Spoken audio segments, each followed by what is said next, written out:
More brand new rich kids used to living the high life. I would say I'm privileged. I'm a bit of a princess. I look like a bad bitch in these. Every day's a catwalk. They're about to take a giant leap out of their comfort zone. I feel like I've just been dropped into a parallel universe. It does look a bit rough.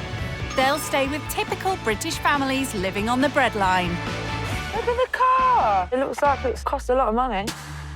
I really do want to get out of the situation. Literally, I get paid, and the next day I have no money. They'll learn what life is like. I thought it was going to be easy and a breeze. It wasn't. For those struggling to get by. I did 6.5 months eating out of bins. And the sacrifices they make. She's always trying to make sure we're okay, and she doesn't even check on herself. Will the cash-strapped families change their views? I see a lot of good things about you. And will the rich kids learn? It's Chanel. I've never even heard of Chanel. There could be more to life I just can't believe people live like this. than money. Nobody needs money to have a good time. It's just who you're with. I'm just an emotional wreck. When rich kids go skint. Meet Sam, a privately educated rich kid from Worcestershire who likes to style himself as the king of the selfie. I have to say, I am very vain, but I love myself. I have a lot of love for myself. Sam's dad made his money as the owner of a construction equipment company. His parents divorced when he was young, and 21-year-old Sam divides his time between his mum's sprawling mansion and his dad's massive 1.5-acre estate worth £2 million. So we've got the kitchen here, really cool circle design all based around this curvature. It's just a really good place to enjoy time with family. So this is the garden, amazing views over here. We've got the horses. It's nice to actually still have somewhere to come out and not just have to go to a park. Perish the thought. There's certainly no slumming it for Sam. I have been to a council estate a couple of times. I wouldn't want to live like that, and I feel sorry that people have to live like that. Sam also lords it in the lap of luxury at his mum's house. This is my room. Try to make it kind of like an apartment theme. Got a little seating area for, you know, some wine or some coffee. Ooh, very sophisticated.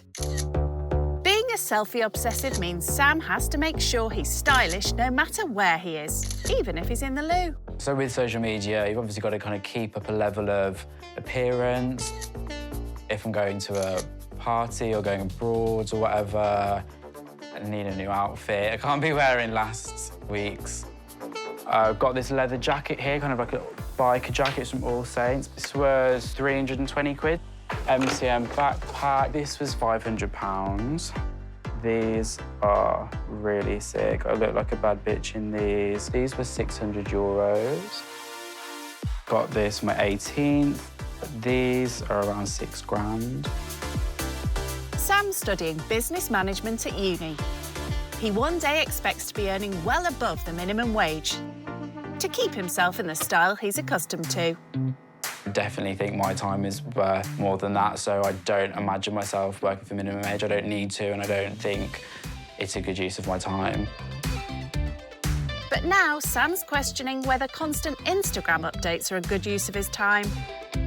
Is my hair bleached the right colour? Is my outfit looking good? Those aren't the problems that everyone has, and it kind of would be a nice eye-opener to realise what other people actually live like day to day. So, is there anything about living skint that's worrying him? The neighbourhood, if it's not safe, that does worry me. I do have expensive possessions, so if it's not the safest area, that would put me on edge a little bit. Sam will be living skint with single mum of two Charlotte from Poplar in East London, who certainly can't afford to splurge on updating her wardrobe. Got to the point once where I had holes in my knickers because I was constantly buying for the kids and not for myself, that my neighbour actually went out and bought me a packet of knickers. That is actually a true story. As mum to 11-year-old Maisie and 8-year-old Malachi, keeping a tight check on the family's finances is Charlotte's top priority. At the moment, I rely on universal credit, which you only receive a payment once a month, which is very difficult. And then obviously I receive child benefit weekly, which I have to live on through the week. Once all her rent and bills are paid, Charlotte is left with just £190 at the end of each month. That has to include my food, all the things that the kids need, and it has to last me the month. So it's either you get food or you provide clothes. It's either one or the other. Last winter, I walked around in sliders just so the kids could have trainers and that on their feet. And, you know, I used to cry because my toes were cold. I know it sounds silly, but it's just the way that it is. Sadly, 29-year-old Charlotte lost her mum to a lung disease when she was 18, and her dad died of cancer 4 years ago. It's hard not having parents because I wish I could be able to call up my mum and dad and say, can I borrow £10 for electric or £10 for gas, and I don't have that. Instead, the family rely on neighbours and friends for essentials like clothing. When their kids are grown out of stuff, they tend to send it my way. Or I go to charity shops. I have to go to a food bank, or I rely on my friends. I will go there for dinner, and they do the same with me when they haven't got no money, so we help each other out. Determined not to be on benefits forever, Charlotte wants to train to be a paramedic. I went back to college and I retook my GCSEs, which I passed, and I now have to go to uni to do a 3-year course. So I am hoping that by the time I'm 33, I will be fully qualified and you might see me driving an ambulance. During his time with the family, Charlotte wants Sam to see that pulling together and working hard are what's really important. I want the rich kid to learn that money isn't everything. Life is also about community, love, and maybe when they leave here, they can go to their community and help poor people around their area. Living skint with Charlotte will be a world away from Sam's champagne lifestyle. His best mate, Izzy, is keen to hear more. What do you think that you're going to learn from, like, the whole experience? Well, I think it's just going to be interesting seeing how another family live, and not just from an outside perspective, pretty much from a very inside perspective. Like, wouldn't say I live in a bubble, but I live my reality, and that is blatantly different from theirs. So I think it's going to be good to just appreciate more what I've got. I think they'll really like him. I think he might be quite shocked maybe with, like, sleeping arrangements and stuff. Like, if he doesn't get a good sleep, then he's a bit grumpy. But I think it's going to be really good for him, and I think he's going to learn a lot from it. The selfie king certainly has a lot of followers to keep updated on social media. So packing for a skint holiday will require some careful planning. Kind of going for low-key, but I need to look iconic. This is very in your face. But it's very you, though. It also looks pretty slick, I would say. Yeah. We can do that, And not forgetting all the other essentials. Need a bit of serum. I need to look good each day. Do you think there's going to be enough room there for all of this skincare and for you to do it all? Oh, I mean, I hope so. I hope there's, like, a sizable room. He's in for a shock. With a £2,000 designer bag stuffed to the brim with designer gear. Quick check to make sure every hair's in place. Now for the 170-mile journey to Charlotte's flat. Oh, and the obligatory selfie, of course. It's almost lunchtime, so Sam needs to get going. It's interesting. There's some terraced houses next to nice-ish apartment blocks. What do you reckon he's going to be like, Maze? Show off. Show off. I don't know, maybe he's going to turn up in all his designer gear, or maybe he might have tried to dress down a little bit. Well, his 40-grand BMW is already looking rather out of place. Look at the car! Oh, my days. I don't really know about cars, but it looks like it's going to cost a lot of money. So does his outfit. He's got night tracksuit bottoms on, Stone Island jumper. My son wanted a coat from there, and it was like £600. We can't afford that. I said, no. I don't know about them trainers, though. Sam's not so sure about the neighbourhood. I mean, there's some all-right-looking places and some not-so-all-right-looking places, and I think this one's kind of in between. Hello. Hello. Hi, I'm Sam. Hi, I'm Charlotte, Hi, and nice this to is meet Maisie. you. Hi, Maisie. And I have got a son, Malachi, but he's at school at the minute. OK, You're cool. more than welcome to come in. Thank you. Oh, my God, you've got so much stuff. I know, I am very unorganised, so I just shoved everything in bags, but so who's this guy down here, or is it a girl? This is Lola, yeah, and then we've got Talk Josh. My little tortoise here. Oh. Having never stepped inside a council flat before, Sam's keen to see the lay of the land. This is where I sleep. Messier than Oh, the kids cute. stay. So this is where I sleep. Uh-huh. This is my bathroom. One problem you're gonna have is I don't have a lock on my door. Don't have a lock. But I'll the make- kids know when someone's in there not to go in there, so okay. you shouldn't have a I'll problem. make everyone aware if I'm Yep. in there. This is Maisie's room. I love the unicorn theme. So I've done all this myself, so I'm quite proud of this room. This is Malachi's room, but I have hung up my washing in here because I've done some washing earlier. Small, but it's all right. What's your house like? Well, I live in like the countryside, so there's not many houses around it, so obviously there's more space for on a bigger scale. So it's quite big, yeah. I'd say. How many bedrooms have you got? Like 5 bedrooms. 5 bedrooms? 5 bedrooms. How many bathrooms? 5. 5 bathrooms? Yeah. Well, they haven't all got baths in, but 5 toilets. Yeah. Oh my God. Yeah. Unfortunately for Sam, council flats haven't all got spare rooms. This is where you're gonna stay, by the way. Okay, that's You're gonna sleep on my sofa there. Oh, there's no blinds There's there. no blind, but I'll put something up for you. Okay, that's all right. Thank you. Adding a roller blind in the living room isn't the only change Sam would make to Charlotte's flat. I would probably decorate it a little bit differently, but they're doing the best with what they can, I guess. Sam will have plenty of time to offer Charlotte some interior design advice during his stay. For now, though, she can't help noticing all the designer gear on show. How much was your bag? It was over £1,000. Yeah. Are you lucky? I know, I am. So very do you lucky. work? Not at the moment. I was working for a year, but I'm back at uni now. So how do you get your money? I get my money from my parents, and they gave me like a monthly allowance to like. Can I be nosy and ask what your monthly allowance is? Come on, Sam, spill the beans. 1,500. Okay.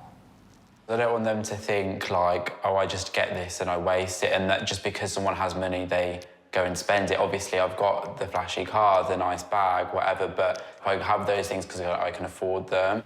But if you was ever in trouble, money-wise, could you call your parents and they'll help you? They could. I don't think I'd need them to. I'm good at saving money, so I don't Oh, you're quite good, yeah?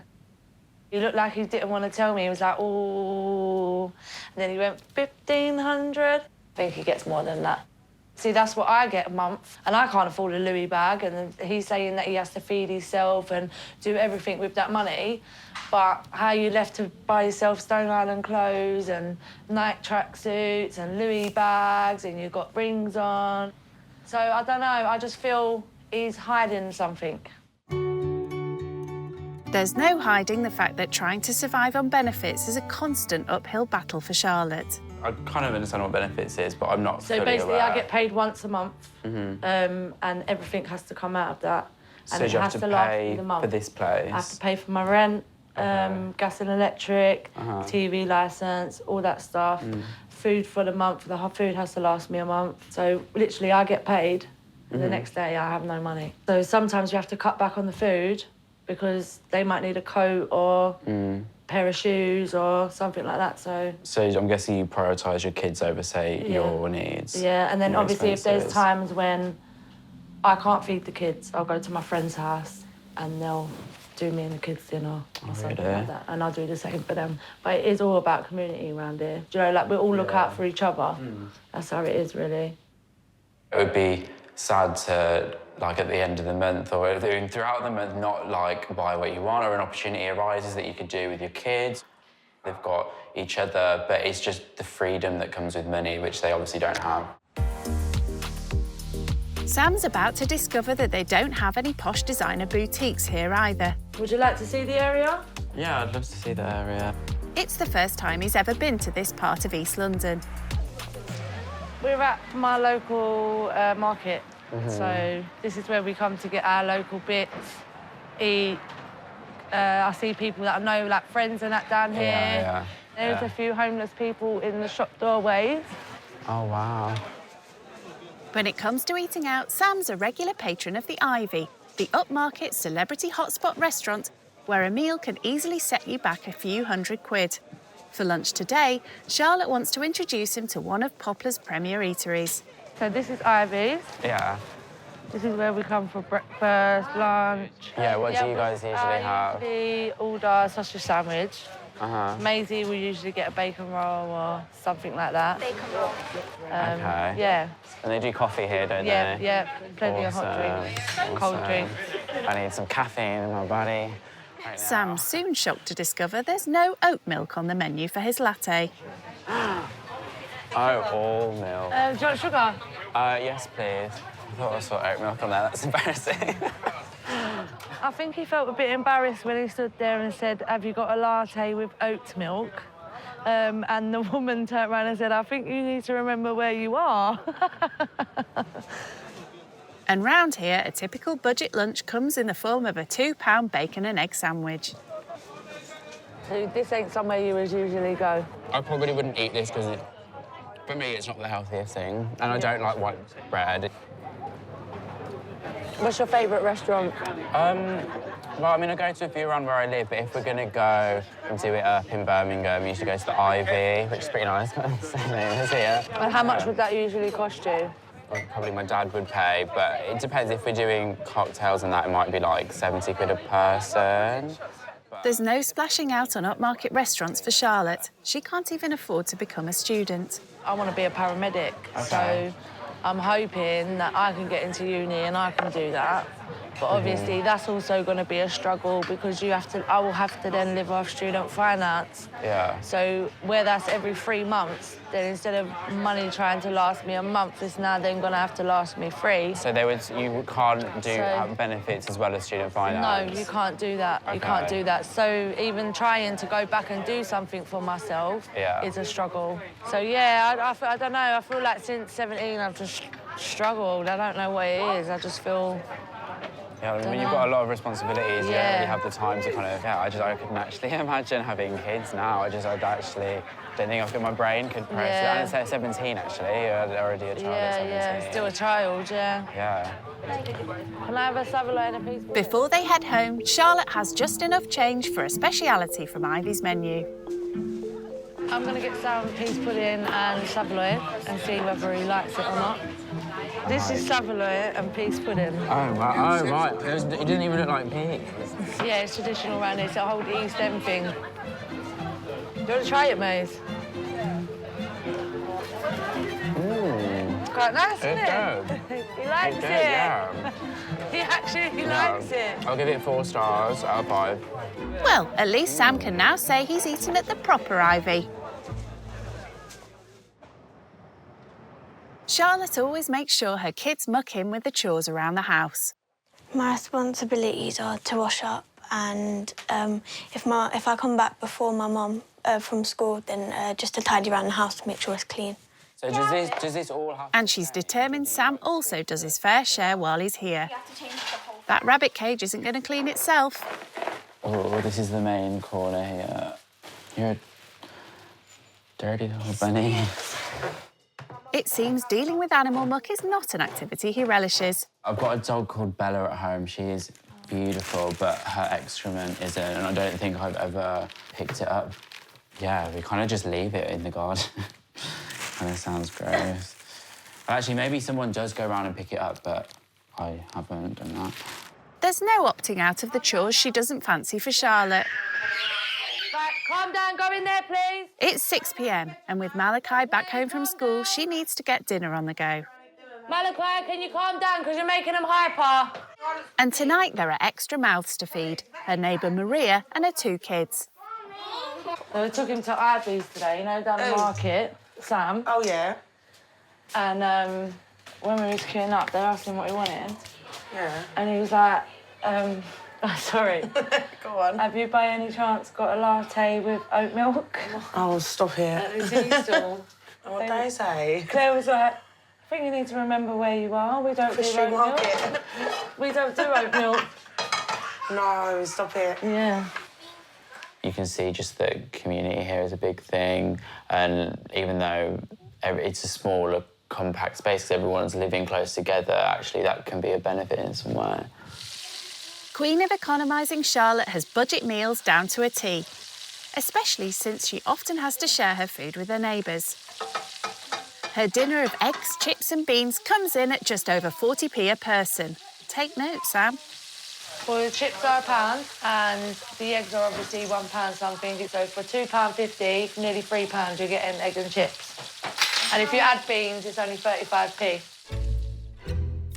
So he can get to know Maisie and Malachi a little better, Sam's decided to organise a talent show for after dinner.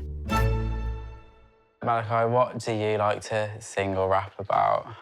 So it's going to be about gaming. You can say like Xbox. So if we write them down, like Xbox, gaming, and then get the rhymes for them, we can construct something here. While Sam helps Malachi to perfect his rap, Maisie gets things ready for dinner. We did. So is this how you usually eat dinner? So you sit on the floor and eat it, yeah? Okay. Dinner's ready! There you go. So, do your kids always eat on the, Yeah, because obviously we haven't got a table and chairs, so... But we did used to have a table and chairs, but it broke, because I prefer them to eat in the kitchen, not in the living room. Yeah, but obviously I put the sheet down because Malachi's messy, rather than having to constantly mop the floor. I was a bit shocked to see the mat on the floor. I don't find that comfortable, but it's not an option for her to sit at a table.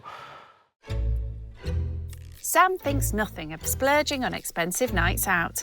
But instead, tonight, he and the kids are making their own cheap entertainment at home by treating Charlotte to a talent show.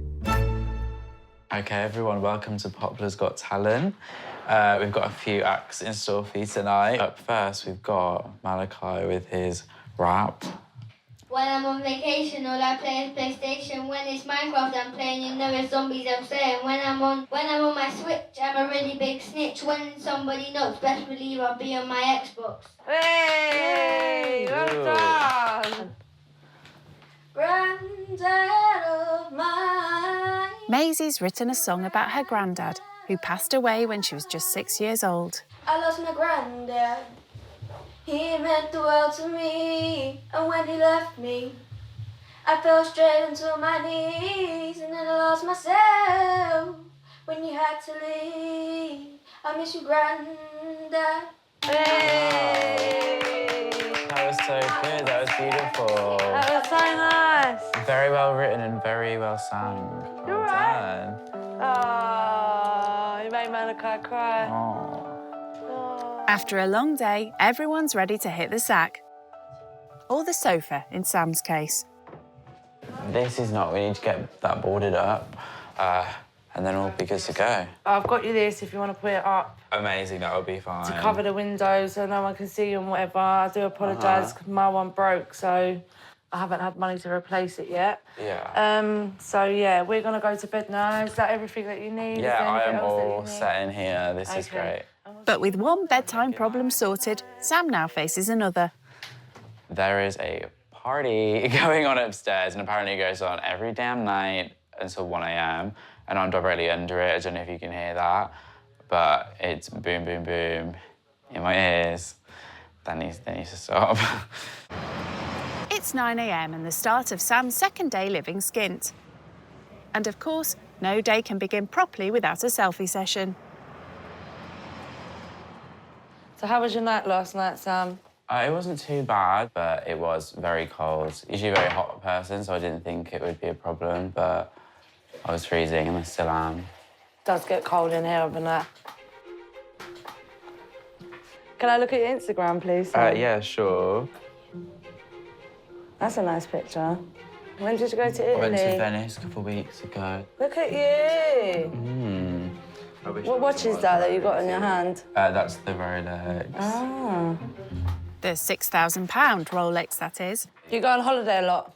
A few times a year. I used to go away quite a lot with my family, but I prefer going away with my friends these days, like Spain and France, and been around America quite a bit, but only the West Coast. So I haven't been to New York or Florida, anything like that. I've been to Florida. I'd like to try that. Where did you go in Florida? I went to Disney World when I was young, though. I was only 9. Yeah, but I still remember it because it's like the only holiday I've ever been on. While one of Sam's top priorities is keeping his social media constantly updated, Charlotte has rather more pressing concerns. like putting food on the table. So I'm getting paid in a couple of days, so this is literally all I've got left, which is £5 that I'm going to challenge and give to you, for you to go out and get us a dinner that you're going to cook for us tonight. So that's for you, and I wish you the best of luck. He said that he would spend like £30, £40 on a meal. But yeah, I mean, we don't go out for dinners and that like that. £5 is probably the max I would spend on a meal. I can definitely improve on last night's egg and chips, so I'm excited for the challenge. It's now 11 a.m. and Charlotte's off out with Malachi to check on her elderly godfather who lives nearby. Before Sam heads off to the grocery store, he's asked Maisie to give him a hand with a surprise he wants to organise for them when she returns. I was thinking from last night, seeing you eating on the floor, I think you guys really need a table, so I think we should get you one of those. So if we go have a look online, hope we can get something in pretty sharpish. The fact that they can't all sit around a table together and enjoy a meal is pretty sad, so I think it would be really good to get them a dining table of some sort so they can actually enjoy meal times and eat like everyone does, or everyone should. So we've obviously got to think about the space. OK, so I reckon this is going to fit. What do you think of this one? Yeah, it's nice. With a brand new dining table and chairs ordered for express delivery later, Sam's now ready to head out to the shop. OK, so Maisie, could you just take a quick pic of me? Oh, perhaps there's time for yet another selfie session. And a bit closer to me, a bit lower down.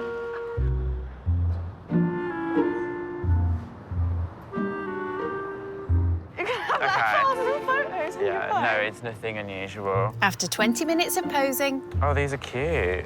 Sam finally seems ready to focus on purchasing the ingredients for tonight's dinner. At home, I'd usually have something like with seafood, maybe prawns, maybe crab, like a tomato mascarpone sauce, so got to think of something creative. Good luck with that on a fiver. I'm so indecisive when I'm shopping. We could be in here for like an hour, I'm not joking. With the local shop all out of crab, Sam quickly decides on a pasta dish for dinner. Let's do this. That ain't gonna feed 4 of us, or is it? We'll take 2, we might need to return one. This could work. Obviously, I hate pasta bake, but you can just use the sauce and not bake it. This is £1.35. So scratch that, we're getting 1 bag for £1.15, which is 500 grams. That will feed 4 people. OK, we need to spice this up a little bit. Oh, quick hair check. I can't imagine us getting seafood fresh. Should we put chicken in it? Everyone likes chicken. Well, we can't afford it. Welcome to Charlotte's world. Right, so we'll get these from here. We'll go to another establishment and find some meat for this dish. Could I get these, please? We've got less than £2.50 now.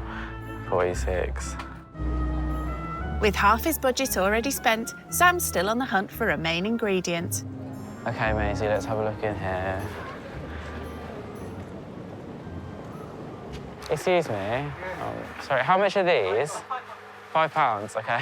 Hi, is there anything? I've got £2.46. Is there any kind of chicken that I can get for £2.46? You can have a baby chicken. Which one's the baby chicken?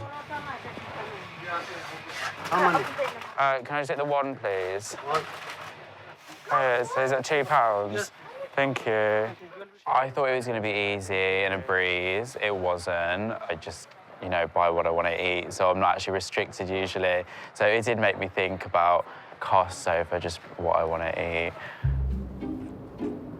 Back home, it's not long before Sam and Maisie take delivery of the new table and chairs they ordered earlier. All Sam and Maisie have to do now is figure out how it all fits together. Oh, bloody hell, this isn't like IKEA, like 3 pieces you put together. This is like... Perhaps reading the instructions would be a good place to start. How on earth do you put them on there? Oh no, time for another Instagram update. So we are currently building this table, which has arrived, and beautiful weather. That's why I'm wearing my sunglasses. Never mind the weather, Charlotte will be home soon. We've lost a bit of the Allen key. I don't know what they're for. Is it on? This is not my, like, forte, as you can tell. No. Maybe it's the wrong, end. Did we have different ends? After finally deciphering his nuts from his bolts... Hopefully we don't put it up and then it falls apart. And adding a little of his interior design expertise, Sam's surprise is finally ready for its big reveal. Hello? Hi, we're in here. Oh, my days. Who got this? I got this. Oh, thank you. And, yeah, I wanted to make it look cute in here, and you could actually all sit at a table and enjoy each other's company. God. What do you say, kids? Thank you. It's Oh, okay, my Maisie days. helped me. So we're going to today. eat here tonight? Yes, we Yeah? are. My own creation. It's going to make such a big difference. It's going to be nice to actually set up a table with the kids. It means the world to me, and I'm so grateful that you actually done that for me. Oh, thank you so much. Thank you. I'm glad you like. I do, I really like. It's really nice. If Sam thought he could put his feet up after all that hard work, he's sadly mistaken. It's 6 p.m. and he's now on dinner duty. This whole full-on chicken is not touching these hands. Well, that's if he can get over his fear of raw meat. I don't like it. I'm just gonna close my eyes. It's just so chickeny, and it's like, I'm sorry, but no. I've not had to cut up and handle a halal piece of chicken, and I don't want to do it ever again. And it just looks so, like, raw. You've got its little legs. If I don't like it that much, maybe I should be vegan, but I'm not ready to do that yet. Let's hope they like their food extra salty. OK, this heat is on way too much. Don't know what I'm doing here. Sam succeeded with sticking within Charlotte's £5 budget. Dinner time. But how confident is he feeling with the dish he's made? I am quite pleased. The chicken should have been cut up a little bit smaller, but it will do its job.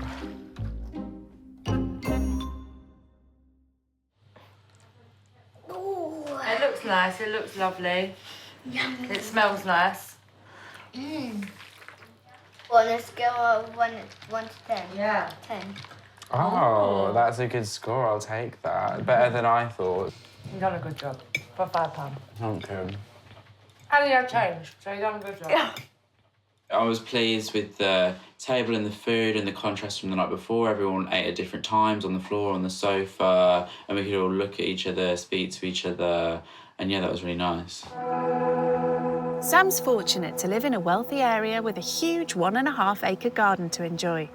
But Charlotte feels it's important he sees the hard realities of growing up in a tough neighbourhood. So she's brought Sam to a local park. Oh, someone's putting them off in the park. Oh, God. That's not safe. Fireworks are the least of Charlotte's worries for her kids in this area. There's been a couple of stabbings in this park. Not too long ago, 2 girls stabbed another girl. She was walking through with her baby. Oh, my God. So, yeah, it does get a bit much in here. So obviously hearing that stuff, it is a bit unnerving. Yeah, just to hear that people get stabbed on, like, a semi-frequently basis. There is gang wars as well. Just kind of a territory thing. Yeah, like territory, my turf, your turf. I sell my drugs here, you're not allowed to sell your drugs here, you know, like things like that. Is it just, like, teenagers involved in that, or is it, like, all ages, all kinds of... It's not just teenagers, older people relying on the younger people. And obviously, where they're so young, it's easy to just say, I'll buy you a pair of trainers, or I'll give you £10, or if you've literally a child that ain't got nothing, that £10 can mean a lot. So some people are doing it because they want to, some people are just coerced Yeah, or, like, given yeah, motivating factors. And now it's called grooming. It's a part of grooming now, to be perfectly honest. It does worry me because obviously I've got a little boy, but it also worries me because of Maisie, because it's not just boys, it's girls as well. I just hope that with them growing around here, they've seen it and they know that it's bad, But it can be a good thing. It can teach you to not be like that, but it can also teach you, oh, that's how you can get money quickly, you know? Yeah. And I really want that for my children. It makes me feel a lot more appreciative for the space I've got, garden space, and the fact I can just go out in a private space and enjoy outside rather than having to go to a park and necessarily be around other people. It's the start of Rich Kid Sam's final day of living skint with Charlotte in East London. With household finances so tight, there are often times when she can't afford to feed her family. Before he heads home, she wants to show Sam what can often be her last resort, a food bank. Well, that's if he ever gets himself ready. Sam, hurry up. Okay. We're going to be late. Okay. And we won't get no food.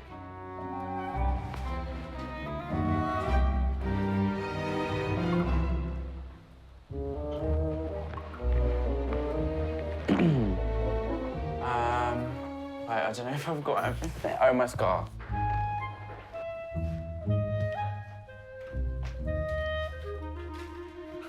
I suppose I need water.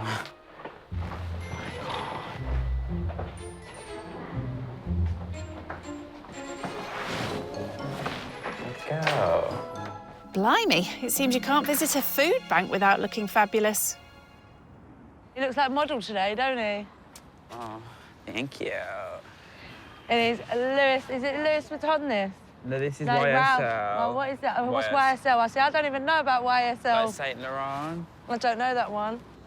So where's your scarf and sunglasses from, Sam? The scarf's Brie, the sunglasses are Louis. How much does your sunglasses cost you? These are £400. Oh, my God. So what would you do if you lost them?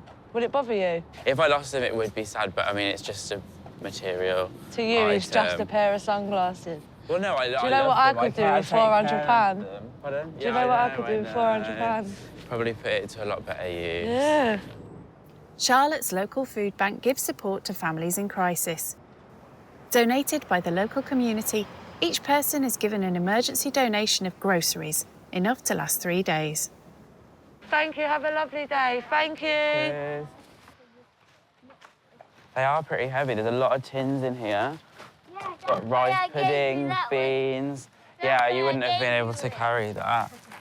How do you feel about having to go to the food bank? Well, when I first went, I was really embarrassed and I didn't want to go, and I was so scared that I was going to see people that I know and... Yeah. But literally now, it doesn't really bother me anymore because it lasts me longer and it saves my money. Yeah, there's no shame in it at all. I wanted him to realise that that is where people have to go sometimes to get food to feed their children or themselves. I just hope that he realises that we ain't all got the luxuries that he has to just go and get whatever meal that you want. Sausages, oh, they're good. They don't usually give you them, yeah, so that's quite good. Nice. Peas, veg, potatoes, corned beef we'd have with rice. That's proper poor man's dinner. I'm not gonna lie. I've never. It literally seen that is before. a poor man's dinner. Wow. When I get paid now and I go shopping, I don't have to get all this stuff. So it saves my money and I can spend that money on the kids. So it makes it easier for me. Living skint has certainly been an education for Sam, but his time together with Charlotte, Maisie and Malachi is almost over. I just want to say thank you for having me, and it's taught me so much. Yeah, I couldn't have asked to have been with a better family. You know, it's just really inspirational when you're only, 29, and the fact that you've been doing this since, you were 17 is just, it's just amazing, really. When I waste so much of my time, worrying about what my hair looks like and what my Instagram photo is going to look like, and when your priorities are so much more different. I think you're a great mom. Thank you, I appreciate that. He's very lucky with money and things like that, but obviously I hope my kids realise that they're lucky that they've got me and we're a family and we've got a lot of love and respect for each other, and money isn't everything. Before Sam leaves, the family has a surprise. Hello, Sam. So we got you a little something for coming to stay with us, and we wanted you to have a little memory. There's a little joke present in there for you as well. I love that. Yeah, I thought it's lovely. We're all smiling and looking, and I look gorgeous in that.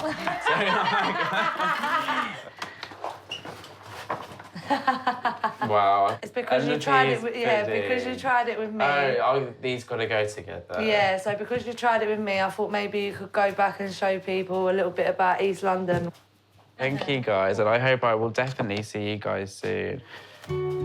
Sam also wants to thank the family for all they've taught him during his stay. Maisie, here is a gift card to get some clothes. Okay, I hope you like this as well. Thank you! So I hope it's one that you like. Pokemon. Oh, wow. Yeah, is that good? It's okay. And I was very alarmed when you started drinking wine out of a mug, and so did your friend. So we had to sort that out. Thank you. So there's some full wine glasses. Thank you so much. His time with Charlotte and her family has given Sam a new perspective on what a privileged life he leads. And it's perhaps even helped curtail his selfie obsession. Not spend so much time, you know, trying to take a photo when actually I should be enjoying the moment, or, you know, trying to buy an outfit for a particular thing that really no one really cares about. Bye, guys. Bye, Sam. Take care. It shows me in the grand scheme of things what really matters, and that's the people around you. And it just shows the lack of importance for material items. I've just had such a great time, like such a heartwarming, fulfilling time that I didn't expect.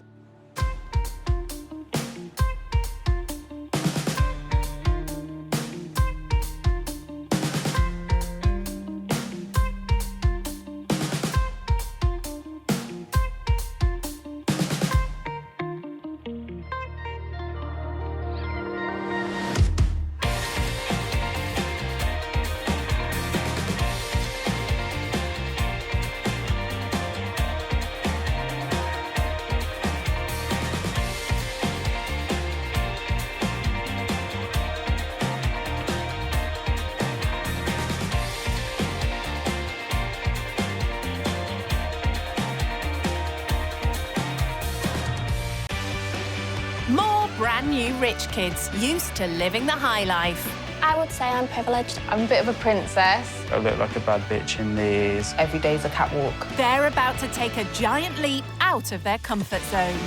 I feel like I've just been dropped into a parallel universe. It does look a bit rough.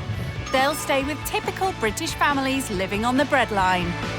Look at the car. It looks like it's cost a lot of money. I really do want to get out of the situation. Literally, I get paid, and the next day I have no money. They'll learn what life is like. I thought it was going to be easy and a breeze. It wasn't. For those struggling to get by. I did 6.5 months eating out of bins. And the sacrifices they make. She's always trying to make sure we're okay, and she doesn't even check on herself. Will the cash-strapped families change their views? I see a lot of good things about you. And will the rich kids learn? It's Chanel. I've never even heard of Chanel. There could be more to life. I just can't believe people live like this. Than money. Nobody needs money to have a good time. It's just who you're with. I'm just an emotional wreck. When rich kids go skint. I don't buy caviar religiously. I'm just saying that I like the taste of it. 19-year-old James is studying business at university in London. I have definitely met a lot of posh kids. That's just how it is at the most expensive school in England. His deluxe central London digs cost £1,900 a month. I love living in a posh area. James's parents pay his £40,000 a year living costs, most of which is not spent at uni. I like bars, clubs, restaurants. When I'm in a club, I could easily spend $2,000. The living is easy when it's paid for by the bank of mum and pop. I feel bad about that sometimes, but yeah, it's not my money. When he really wants to lose some pounds, Sporty James heads outdoors. Most of the time, my idea of fun is just working out or hanging out with friends. He came over a year ago from Ohio in the USA. Sometimes I feel like an alien being American over here. Back in the big country, his family have a 5-acre multi-million-dollar estate. We got space for a pool, and we own a lot of forest area. They have some unusual investments. My family's biggest heirloom is an American flag from the Revolutionary War, which is valued around $5 million or 3.7 million pounds. James's taste for nice things started young. My most treasured possession was my Ford Mustang that I drove through high school. That was about 30,000 pounds. Nobody would tell me they're jealous to my face, but I could tell they were. So how does he feel about living on the breadline? I haven't experienced much poverty firsthand. This is gonna be a first-time experience for me. I have no idea what to expect. The last thing James might expect is the Wibli family from Gillingham. Most people think we're bonkers. Everyone we meet do, I think. Stuart and Sherry share their rented house with their daughters, Charlie, who's 19, and Skye, who's 9. I'm a community nurse in Gillingham. And I'm a stay-at-home father. When I was younger, I started work at the paper mill, where unfortunately I ended up having a bad accident. The accident left Stuart with a chronic pain condition called fibromyalgia. For the last 4.5 years, I've been unable to work.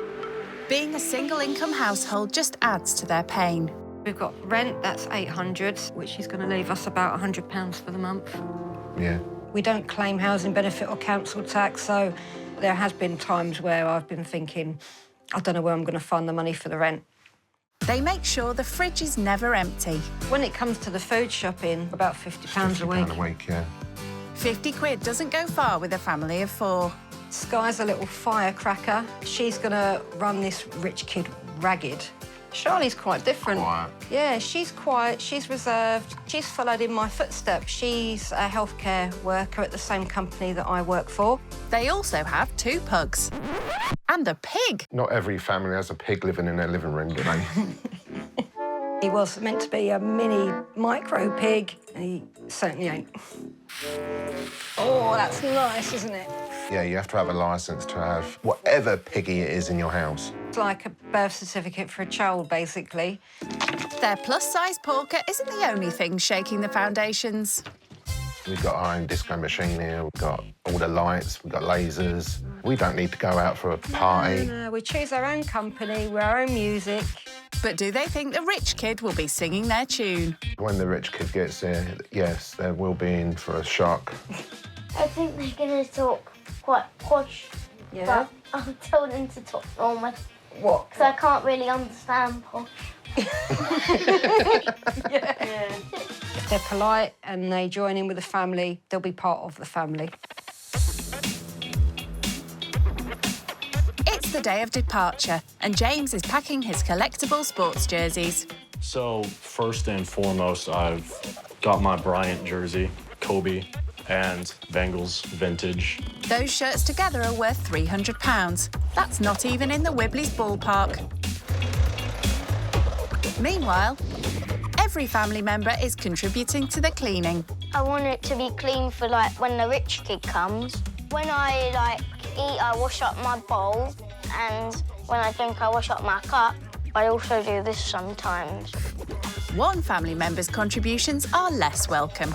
We normally have to do this every couple of days, and no one else will do it, so it gets left to me. Gillingham is only 40 miles from Regent's Park, but it's a different world for James. The joined-together houses, it's just more compact and, like, inner city.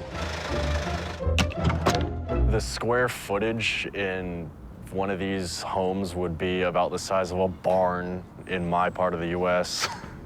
So, is that a good thing, James? No, I wouldn't want to sleep in a barn. Inside, the family are placing their bets. So the bet, either a girl, we win. Yeah. Boy, they win. Beware of the pig. I'm not sure if that's a reference to something, but that's catching me a little off guard. Any minute now, and they're gonna knock. Oh, right. Hello there. Hey. Hey, How are you? welcome. How are you? I'm okay, nice to meet you. My name's Sherry. Nice to meet you, too. Oh, is that a pug?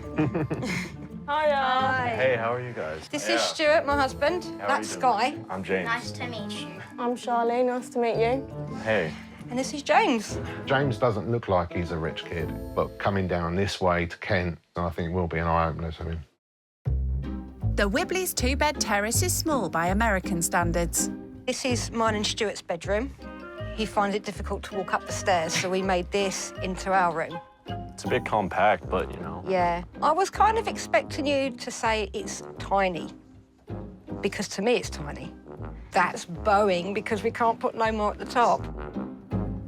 The house is certainly packed to the rafters. Do you still live with your parents? I live on campus at Regent's University in London right now, but I've lived with my parents all my life, and we used to have like 5 acres. Now I think we got 4. A lot of it is forest, but some of it is space for our pool. Sometimes you just see a deer walk past the window. Oh, that's heaven. Well, James's life is proper privileged. I mean, he lives on 4 acres with a swimming pool, and it's just something that we would dream of. This is Charlie's, so Charlie's room is a little bit bigger than ours.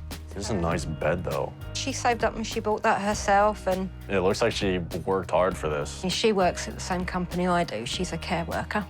And then she's studying as well. She wants to be a paramedic. I could never do that. It's tough for the money. She gets paid about £9 an hour. I'm a qualified nurse and I get £12.73. And the things we have to do for that, some people, it's their worst nightmare. To me and to Charlie, we love it. When she told me about what she did for work, I just kept getting more respect for her because I can see they're a hardworking family. So I'm going to take you into the kitchen.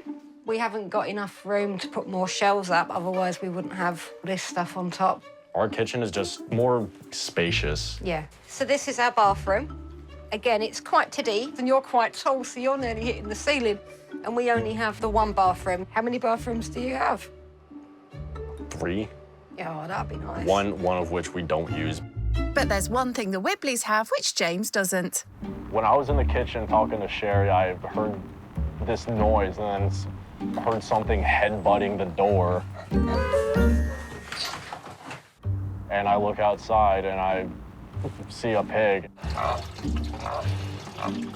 Damn.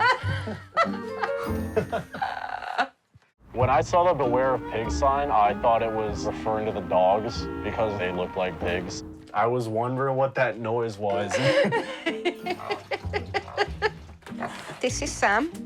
Wow, he's a big boy. Yeah, you can stroke him. Oh, he's talking. I thought the pig was awesome. Living with it and cleaning up after it is obviously a hassle. I wasn't scared of the pig, I just wasn't expecting it. It's lunchtime, and James is helping Stuart prepare a fresh and healthy budget meal. Do you do cooking at home? Yeah, I cook when I get the chance. I make like salmon, burgers. I used to cook in a kitchen at a restaurant that I worked at, so. I always wanted a restaurant. That was one thing I wanted. My mum died not having a dream. That was a restaurant. What I wanted was an American diner, and I was going to call it Christine's Diner. Oh, so that's it's going to be like American English diner. That's nice. You still got hopes for that? With the pain I've got at the moment, probably not. I'd like to, one point. Stuart's chronic pain condition was life-changing. I came out of work like 4 years ago now. I had an accident. I got crushed by a 2-ton paper reel. Wow. It's a shame because I love work. I bought my first house at 19, so I was your age. Yeah.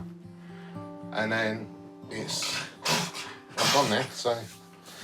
The fact that he was actively working and then it just got taken from him out of nowhere, I mean, it was hard to listen to. I feel like if all his injuries just went away, like right now, he wouldn't hesitate to go back to work because I know he likes it and he's got dreams.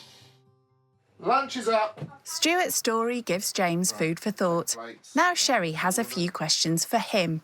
So how much do you normally spend on food shopping for yourself? Like 150 sometimes too. Just you, for a week? Yeah. If I ate £200 worth of food a week, I'd be huge. So how do you pay for your food shopping? From one of the several credit cards that my parents gave me to come here. I'd never trust her with a credit card. It's shocking what he spends on food, really. £200 a week on himself. I don't know where he puts it. There's nothing of him. That's what we spend in 2 months. James grew up in Cincinnati with maids and cleaners, but today Sherry's getting him to do her dirty work. My morning, what I've got to do before I go to work is pick up all this poo from Sam, George and Archie. So if you don't mind, you can give me a hand. All right, let's go. OK. So I usually just sweep it all into one pile and then I pick it up and put it in a bag. And there you go. I'm quite surprised you're not heaving. Ah, you got it. Man. You got it. That's a £160 pair of trainers that will never smell the same again. Honestly, I don't know if I'd be able to get myself that emotionally attached to a mammoth-sized beast to the point where I'm doing so much maintenance just to keep it clean. I think after you've been doing it for such a long time, you find it quite therapeutic. It's not like any aromatherapy I've heard of. This is where you really have to get your hands mucky and just pop it in. Ah, see, I didn't even have to ask you. You're well up for it. You can smell it more now. See, I can't smell it. Oh, shit. Do you want to have a go? I'm not doing that. This is what normally happens as well. We'll be cleaning it, and then Sam will decide to come out and do another one. He's having a wee. You've got no shame, Sam. You have to give it a good old clean to get any that's been trampled in. Do you want to go? Yeah. Yeah?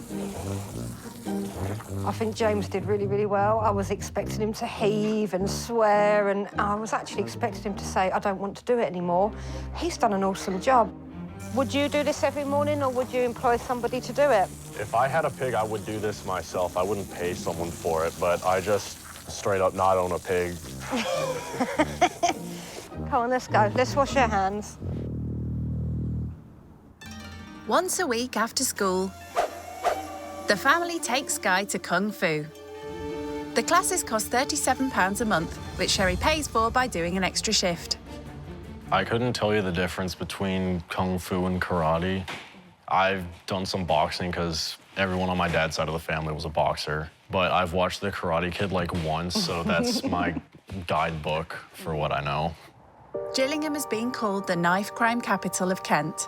Knife crime in Gillingham at the moment is quite bad. There's been quite a few people stabbed, like one of Charlie's friends died not that long ago due to being stabbed. It sounds tough. I mean, just having anyone you know die from that, like... I mean, I don't even trust myself walking around here, let alone as she gets older now. So, yeah, I think it is important that she knows in a situation like that how to sort of get herself out of it. Well, my neighborhood is more isolated. There's not many break-ins, but we all still have guns, and that's just how it is. I don't think James realised how bad Gillingham actually is, but I think it's definitely opened his eyes. All right, James, are you ready to have a go? Yeah, let's go. Yeah, let's do it.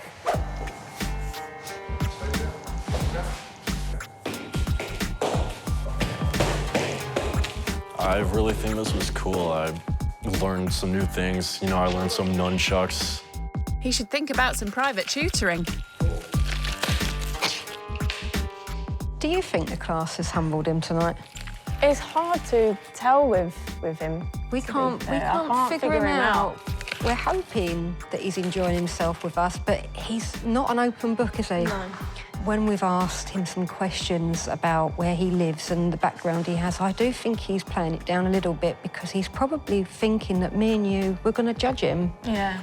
We don't care what he's got. No. He just needs to be a bit more honest, because we're not going to judge him.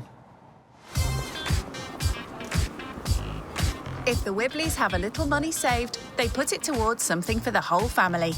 This month, it's a slap-up meal at Gillingham's finest greasy spoon. A family meal like this would be a day's wages for Sherry, so this is a rare treat. Thank you. Oh, and by the way, I'm paying for the whole thing. Really? Yeah, you guys have been so nice. Oh, thank you very much. It's no problem. It's good. Thanks are really due to James's parents. But the gesture means the Wibleys can splash out next month. Have you ever tried lobster? Once or twice. And I remember eating lobster in Florida, and I just despised it. Really? Like, I don't even know if I finished the whole thing. Oh, Because I'd love that. I mean, I love crab. What about caviar?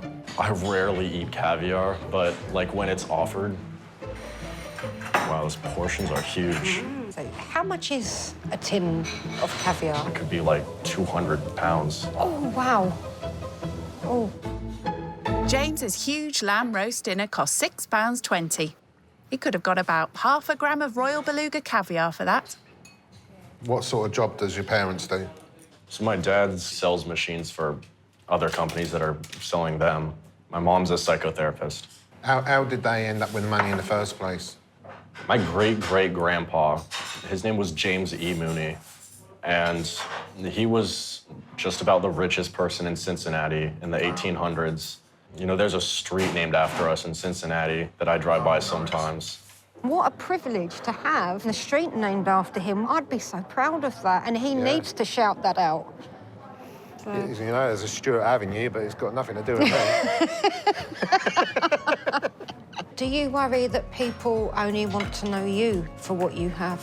Yeah, I'd rather meet a friend wearing the trashiest clothes I have, and if they stick around, then you know it's a good person. Because I did get that with you.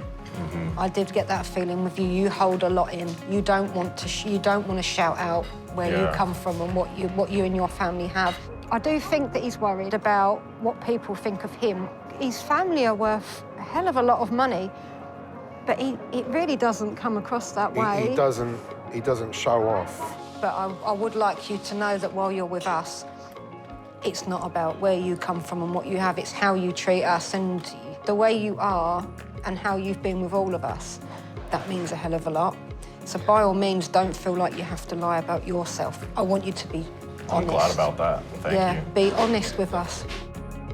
I would just feel weird bringing this information up out of nowhere. I would rather be asked about it than just to say it. That's why I don't feel like I'm trying to hold back. It just sometimes feels like that. The Wibleys weren't always on the breadline. Stuart's accident meant he had to sell his house, and they had few savings to fall back on. If anything ever went wrong and your family lost what they own, I mean, what would happen? We got this Revolutionary War flag that has also been passed down from my ancestors. That could be worth several million, like over 5 million. Wow. It's nice to have a backup like that in case you need it. That's nice to have an heirloom. Yeah. That just ended up with us by chance. That's just luck right there. Wow. We've saved a little bit of money, and it's nice just in case something happens to have that backup, but that's amazing. He hasn't wanted to boast about anything what he's had, and it's took us a lot to grow him and to find out exactly what and who he actually is.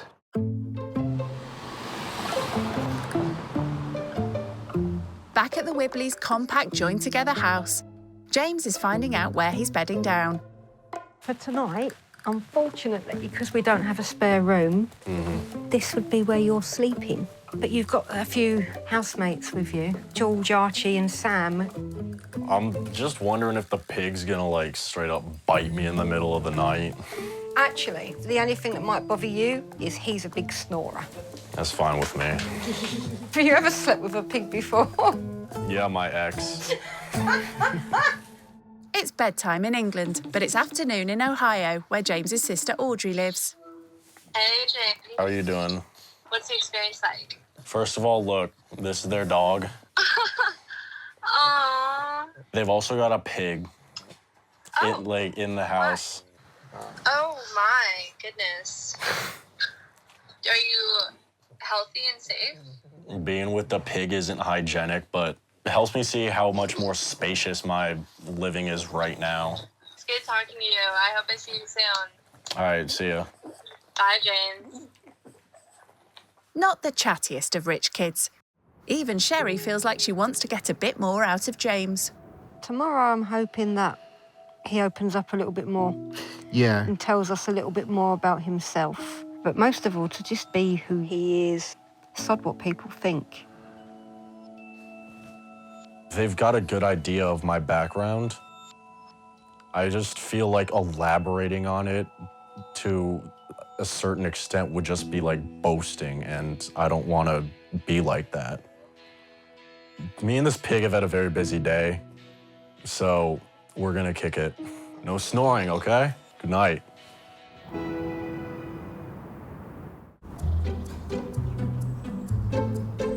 James had trouble sleeping, playing piggy in the middle, literally. Sam grunted and started snoring. I don't know what the hygienic problems of breathing the same air all the time is, but I would think that it's not good for you. Maybe Stuart and Sherry can help settle James's concerns. You have pets at home, don't you? Yeah. Sometimes my dog will, like, pee in my room. Oh. And then I'm like, Mom, get your dog. Come clean it up. Oh, so it becomes your mum's dog then. I don't mind doing Sam's mess. You can actually dry his out and burn it like coal.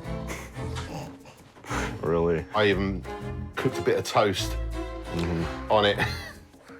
Really? Despite this, they still let Stuart cook breakfast. Egg, bacon, chips, beans, and plum tomato.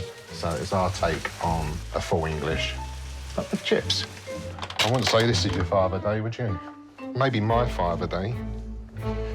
The budget breakfast of own brand groceries cost just 70p each. The family's low budget also includes clothes. So this morning, Bargain Queen Sherry is taking James to check the rails at a local charity shop. James's daily wear is collectible sports jerseys, but Sherry wants to show him that fashion can be frugal. Today, I thought it'd be nice to find something for you. I don't like going and spending a lot of money on clothes, so we've got a budget of £10. All right. So yeah, let's get cracking. £10 would get Sherry an entire outfit, but James only has an eye for some novelty gear. These army jackets are dope. Are they like former uniforms or Sometimes, yeah. So where do you normally get your clothes from? Well, I go thrift shopping a lot. I got a jersey from an online vintage shop. That was $200. Wow. Pretty quality, so. 200, it's quite a lot. James's definition of thrift is about 20 times what the family's is. Hearing about Sherry's spending makes me realize that I got a sense of comfort knowing that I can go out and buy something that I might not need. And then Sherry might not have that option, so it's probably tough on her. This is 6. Should I try it on? Yeah, go for it. Yeah, this is cool. Yeah, I like this. I think I'm gonna get this. As soon as I came up here, I'm drawn to these straight away. I knew you'd like it. At my house, we got a closet full of stuff like this, but it's because my grandpa was in World War II. So, like, we've got his uniform in there. And wow. A lot of memorabilia from the war. I'm a very nosy person, so with James, he's intriguing me. He's got a different type of personality I've not met before, so I'm looking forward to getting to know him and him teaching me something.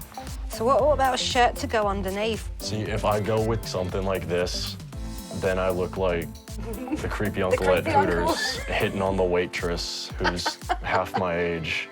At first, I weren't sure if he enjoyed it until we were making fun out of the shirts, and I think that melted it a little bit. But this one is cool. That is awesome. It's pretty fire. I might get it. It was £2.50 with change left over. Animal lover James is drawn to the collectible creatures. I'm gonna get the fox. Yeah, go for it. Considering this is 50p. That's awesome. So for £9, he's got all he needs for a 1970s themed army ceramics get-together.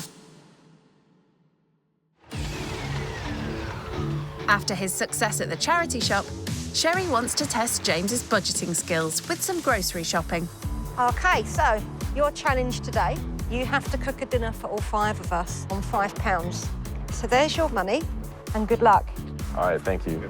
With his mask and a fiver, he's got everything he needs. I think the worst case scenario is going to be a frozen pizza. Or not enough to go around to everyone. Not enough to go around, because that's going to be the issue. There's 5 of us. Are we going to go starving tonight?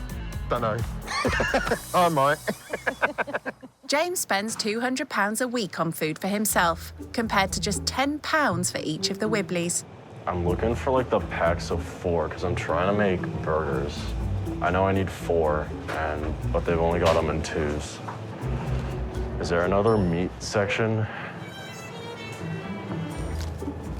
Okay, I guess these classify as buns. I'm gonna get one of those. Oh, this is perfect. Yeah, there's 4 already in here. 4 burgers for 5 people. Something's wrong with his maths. All right, so I've got about $1 to spare. You know, I'm gonna see if I can add some cheese. I mean, a pound. At least he got that right, in the end. This cheese is gonna be like 50 pence over the budget, so. James is already exceeding his budget. Perhaps he needs a different meal plan. I got 2 ingredients in my basket. I mean, that's all you really need when you're making burgers, so. But he has a novel idea to save money. So I'm not buying for myself, by the way, because I'm cooking for them, and there's 4 that I'm cooking for, so this works out perfectly.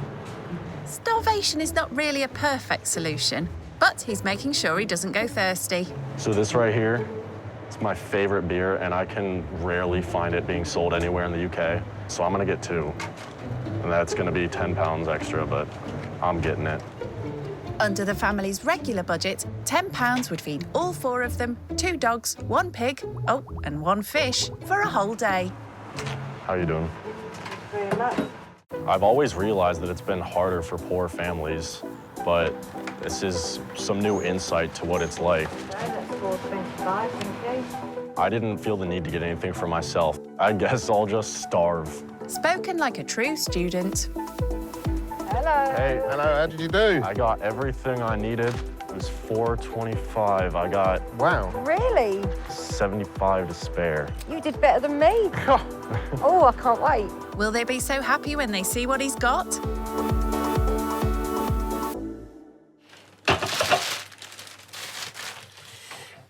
Burgers. Rolls. Lovely. So this is the setup that I got with the £5 you gave me. Right, yeah. And that was Brilliant. the food. And that's... And I can make a full dinner with that. Lovely. Yeah. Oh, I was a bit shocked. £5 and 4 burgers for our dinner. I know. Oh, we might have to have a takeaway. How are you going to make a full dinner with that? You know, I just bought these with the intent to cook for just you guys. That just goes to prove he's used to cooking for himself and not a family, and he's more interested in meat, in the protein. Yeah. When I usually have a burger, I usually have lettuce on it and gherkins and cheese as well. If you got any of that here, I can use it. That's not really how this challenge works. Has he seen this show before? But the other option, I mean, you can get pasta for 20 pence and a little bit of mince for £1.50 and a tin of tomatoes and some puree. You could have made a massive spaghetti bolognese out of that. I picked burgers because I used to work in a kitchen, and that was always my favorite thing to make. I just become so familiar with it over the years that it's like second nature to me. You don't have the experience of cooking for a family, you know, so, and it's also trying to find food that's healthy for the family as well when they've got health conditions. Do you see now how hard it is to, like, make £5 go a long way for a family? It can be challenging. You know, this is a classic American meal. That argument isn't holding much water with Sherry. And he's put a lot of thought into it as he wanted to give us an American experience. Yeah. Which I think is really, really sweet. Give him another 10 years when he's got a family, it'd be a lot different. They say charity starts at home. I look forward to it. Right, so I'm going to watch you and see how you do these, see if you do it any differently to me. Do you have cheese, by the way? Yeah? The cheese didn't come out the £5 budget, but we've always got cheese.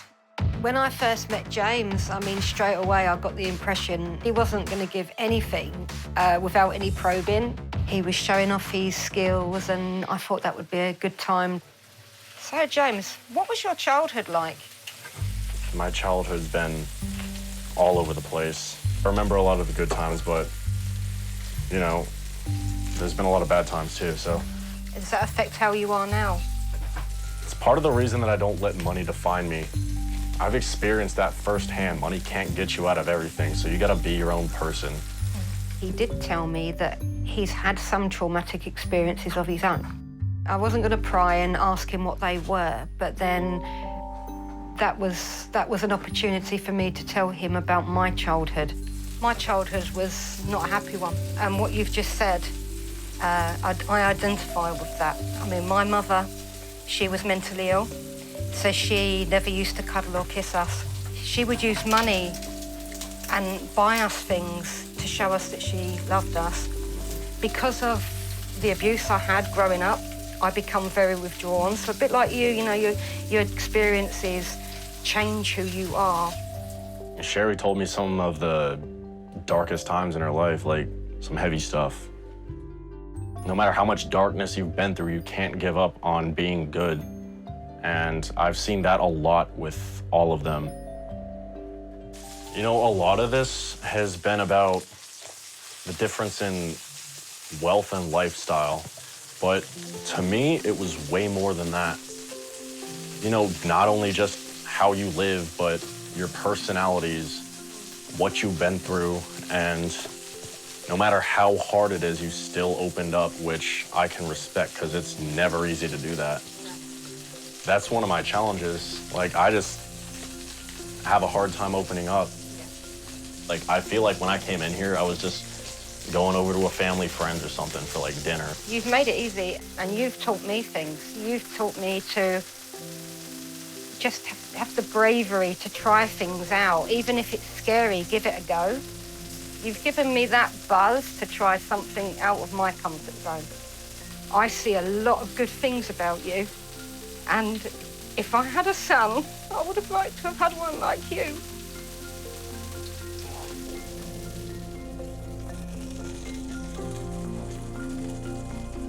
When Sherry said that I was like a son to her in a way, it just made me think of my own mom and like what she thinks of me. And I think she'd be proud of me.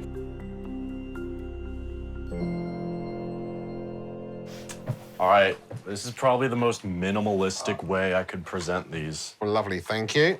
Charlie doesn't eat burgers, so you can have one in the end. I can test for myself. Oh. Thank you. How is it? How much out of 10?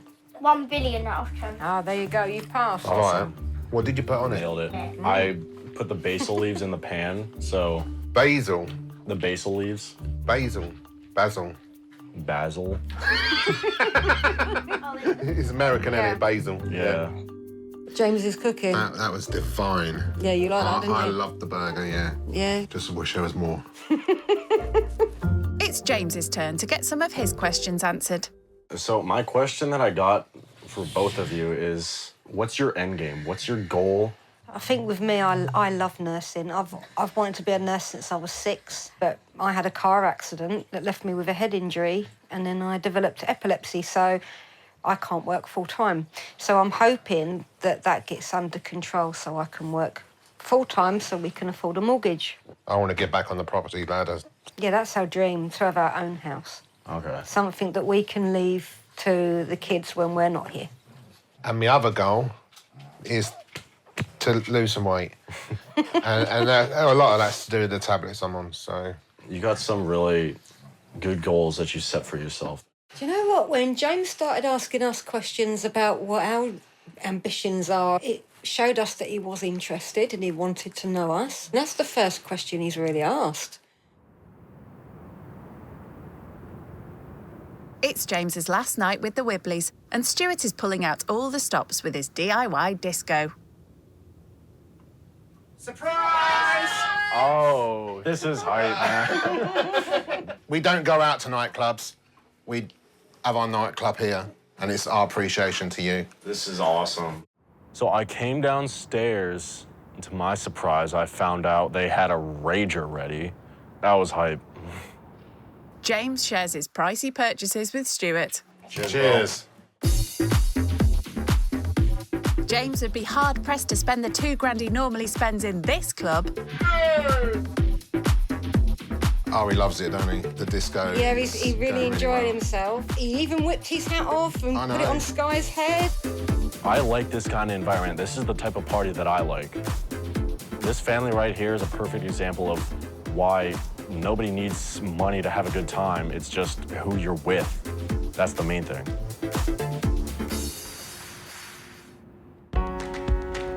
After a late night clubbing in the living room, it's coffees all round this morning. I've got you a coffee, James. Oh, thank you. That's all right. So how are you doing with this whole experience? It's been pretty good to me. I had some good nights here. I slept well. Pigs just like, after a while, you don't even notice it. How's your week gonna go? Tomorrow and Friday I'm working. And you're working at where? It's a community care company, so we deal with people that have been given no longer than 3 months left to live. As much as it's upsetting, it is very special. What are you studying at university? I'm studying business right now. Do you enjoy business? Yeah, I've always had an interest in it. That's the thing, it's a lot easier when you go into something that you like doing. Now, how many hours do you normally work a week? So it varies because I'm on a 0-hour contract, which for me is good because it fits around college hours. I think the lowest I've probably earned 150 a week. What do you use that for? Eventually I want to be able to move out, so I am saving for that. But I've always said even if I did win the lottery or I come into good money, I wouldn't not work because it's more than just the money, I think. Time has run out for rich kid James's skint experience. I'm honestly probably gonna miss this place. I've gotten to know them so well that it just feels familiar to me now, to the point where I feel now they're friends. But he has had an important realisation about himself. When Sherry told me that she got the vibe from me that I couldn't really open up easily, that was something that I didn't even really see about myself, so I'm gonna remember that. My mom is a therapist, so I spent my whole life just getting analyzed with everything I do. So that's where it stemmed from. Hi. Hey. Oh, so you're all packed up? Yeah, I'm all ready to go. Oh. I'm definitely gonna miss all you guys, but I got something for you before I go. I got you champagne, because I know we were going pretty insane last night. Yeah. So, and then I got you a set of 3 mugs. That looks lovely. That is And then, really Sky, nice. I got you a University of Cincinnati football jersey. Oh, wow. Oh, that is absolutely lovely. It's a good team. They're undefeated right now. This is our message to you. This is what we've been trying to tell you, and we know that you've got the message. Yeah, this is awesome. Oh, wow, this is cute. Thank you for this experience. You're a lovely man with big ambition and determination. It's been fun. I hope the pig didn't scare you. Yeah, this is me. That's you studying. Yeah. That's your life for the next, what, 3 years? Yup.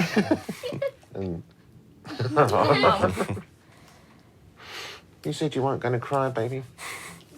You can't help it. We're all the same. Yeah. Just different circumstances, but it doesn't Different make us any upbringings, innit? different. Yeah. Yeah. That is awesome.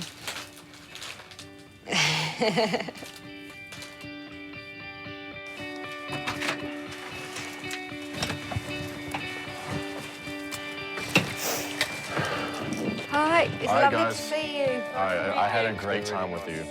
See, I've never had a son, and that used to upset me, and now I kind of feel like I've got that. I know that feeling. I love y'all. Love you too. Andrew, Bye. take care. See ya. Oh, I think we're always going to be here for James, don't you? Yes. He doesn't have his family in England, so, yeah, he's always welcome. Definitely. I definitely have made a new group of friends here, and I'm gonna stay in contact with them. I feel like I'm gonna be more curious about people now, just whoever it may be, no matter the wealth. I'm gonna wonder about what their life is like, and they helped me to be more open-minded in a way.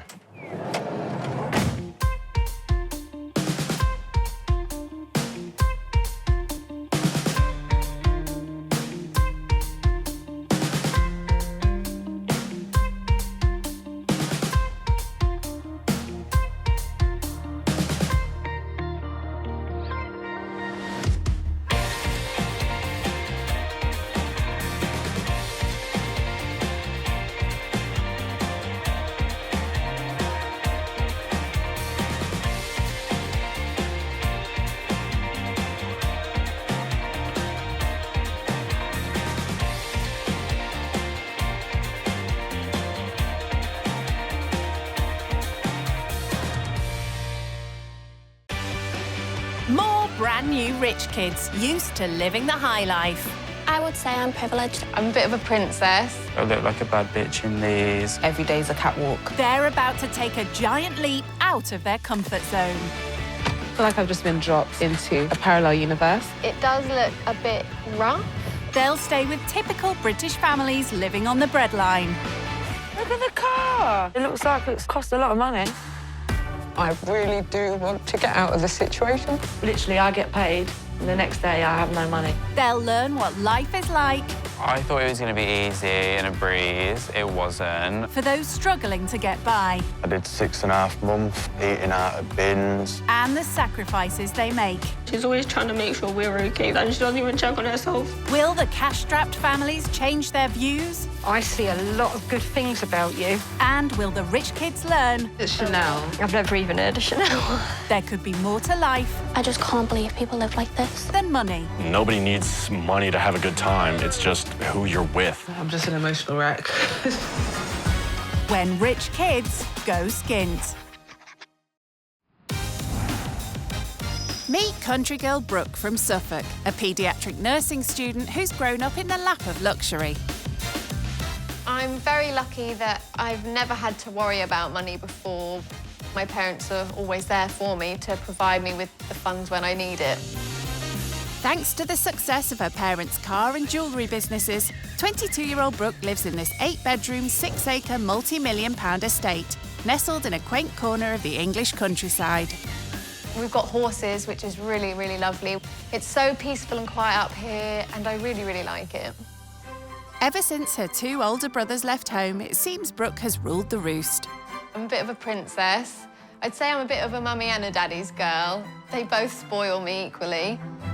And like any true princess, Brooke's had things easy from the word go. I went to private school from the age of 2. I was able to have my own pony and go riding and get my own car when I came to the age of 17.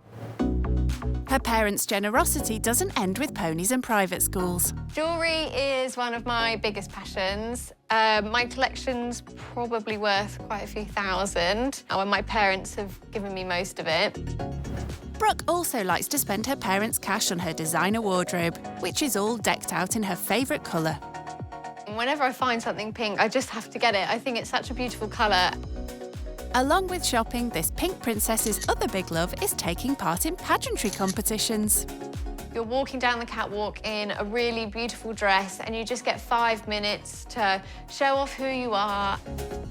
Brooke's competed in numerous competitions, including Miss Great Britain. And, of course, every new pageant means a new outfit. This dress I wore for Miss Great Britain. It's got thousands of rhinestones on it, and this, I think, was £900. So I won the title of Miss Norwich in this. So it's a lucky dress, really. You'd hope so for that price. But now Brooke will be trading the glamour of pageantry to experience what it's like for those on the poverty line who have to get by on benefits. I don't know much about the benefit system.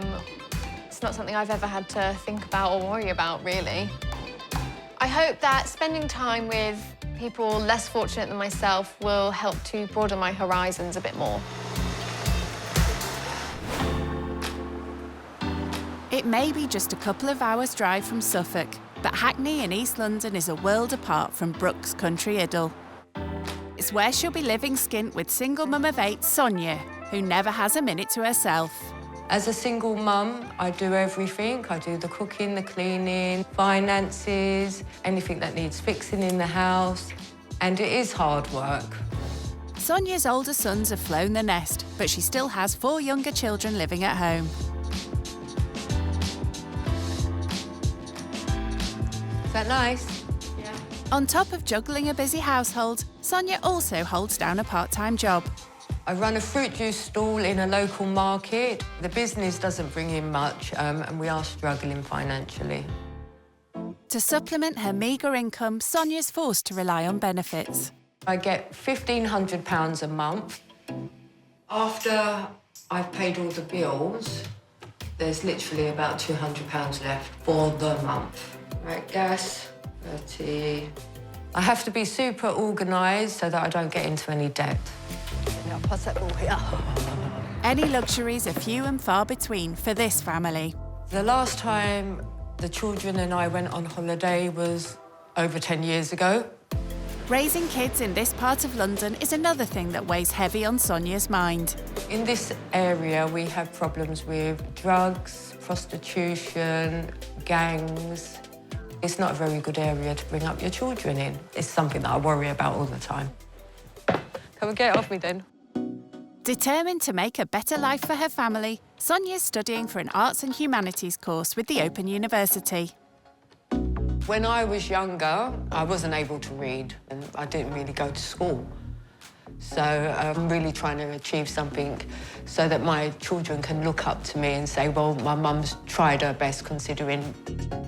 Her kids are everything to Sonia and are what helps to take her mind off her financial worries. I would like to teach the rich kid that money isn't everything and love, care and attention to your family is so much more. Right, kids, have you finished? Yeah? I'll get on with your homework. Leaving the rural bliss of her country life behind will be a huge step in the dark for Brooke. While he's keen for his daughter to see another side to life, her dad Richard first wants to make sure that his pink princess can cope with the practicalities of living skint. Staying with this family, Yeah. they're likely just to have the one bathroom. I know. That's going to be a real struggle because I like my own space and I like my own privacy. And food, because you can be a bit finicky, can't you? Obviously, there's lots of things that I don't eat, and you and Mum always cater for me as well and cook me something different, whereas they're not going to be able to do that for me. Well, yeah. A lot of people will probably live in that type of way. All you've ever had is opportunities. Yeah. These people don't always have those sort of opportunities. No, and I think to have that understanding and to experience how they live, it's just going to be good for me. I agree. I think it'll be terrific for you. Good luck. Cheers. She's certainly going to need it.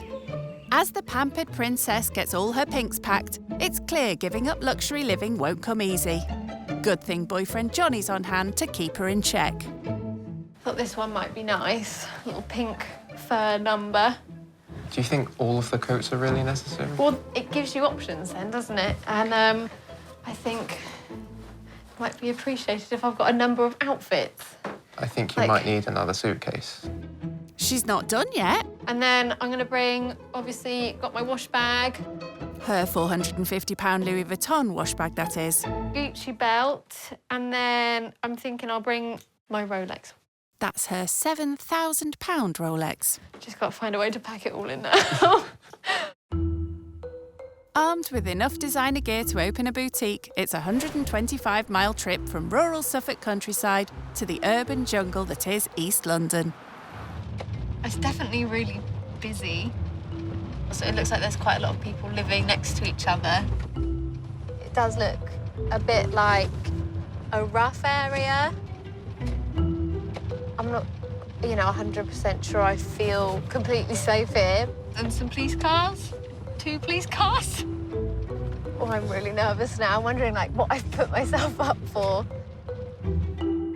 Imagine they're, stuck up and rude and just arrogant and just act like they're better than us. Who are they to be rude to us? We're polite people, so we won't entertain it for 1 minute. You think that's them? Yeah, probably. Yeah. I think that might be them there. Okay, I think we're here. Oh my goodness, I'm so nervous. Okay.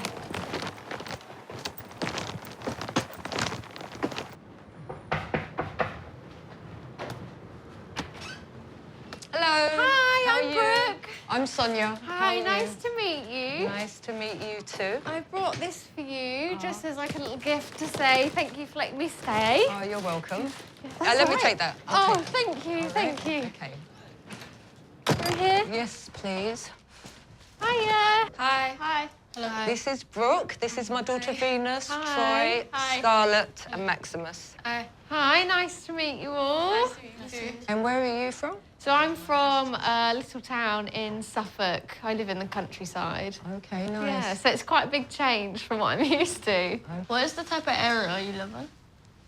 Surrounded by like fields, so we've got some horses, some chickens, dogs. Lovely. It is really lovely. It's really peaceful, really quiet, really nice. I think you'd all like it. Time to see if the Pink Princess likes the look of a cramped council flat. This is the girls' bedroom. And are they happy sharing a room together? Do they Not really. No? Venus doesn't like being on the basement floor. We've had a couple of people come in over the garden. Oh, my goodness. Is it a bit of a dangerous area around here? That is an understatement. There's a lot of prostitution, drug dealing, and basically on this road alone, in the last 3 years, I think there's been 2 or 3 shootings. Oh, my God. I can't even sort of wrap my head around that because where I come from, that's unheard of. I'm really yearning to take my children out of this environment. It's difficult. You hear about it on the news and the radio, but when you meet someone who's actually in that situation, it's like, wow, it hits really close to home. And where I'm from, that's not something, you know, it's not something that's heard of. It doesn't happen.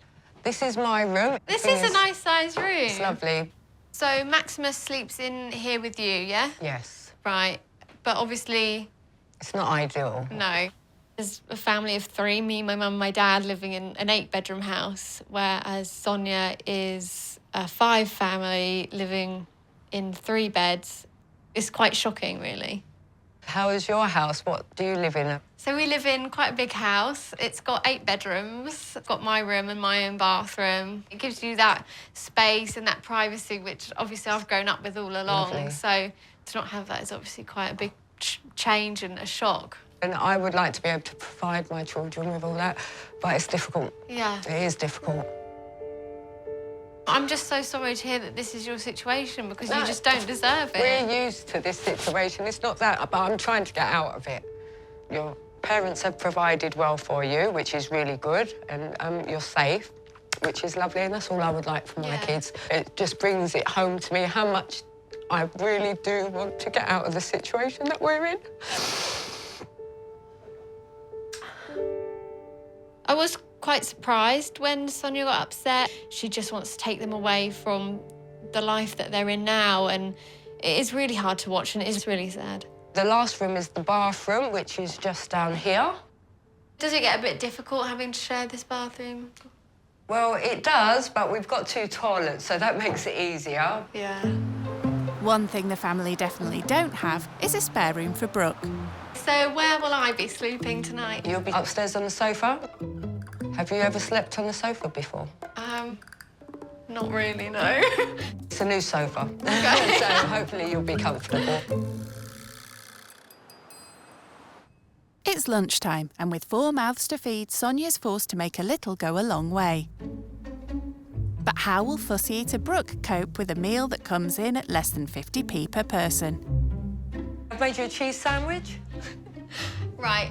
I don't actually like cheese. Oh, my God. Is that all right? Well, to tell you the truth, if you was my kid, you would be eating it, but Okay. that's fine. Sorry, I'll make you something else. I'm just a really, really fussy eater. Honestly, just some toast will be absolutely fine. Okay. Is that all right? That's fine. Thank you. I feel bad now.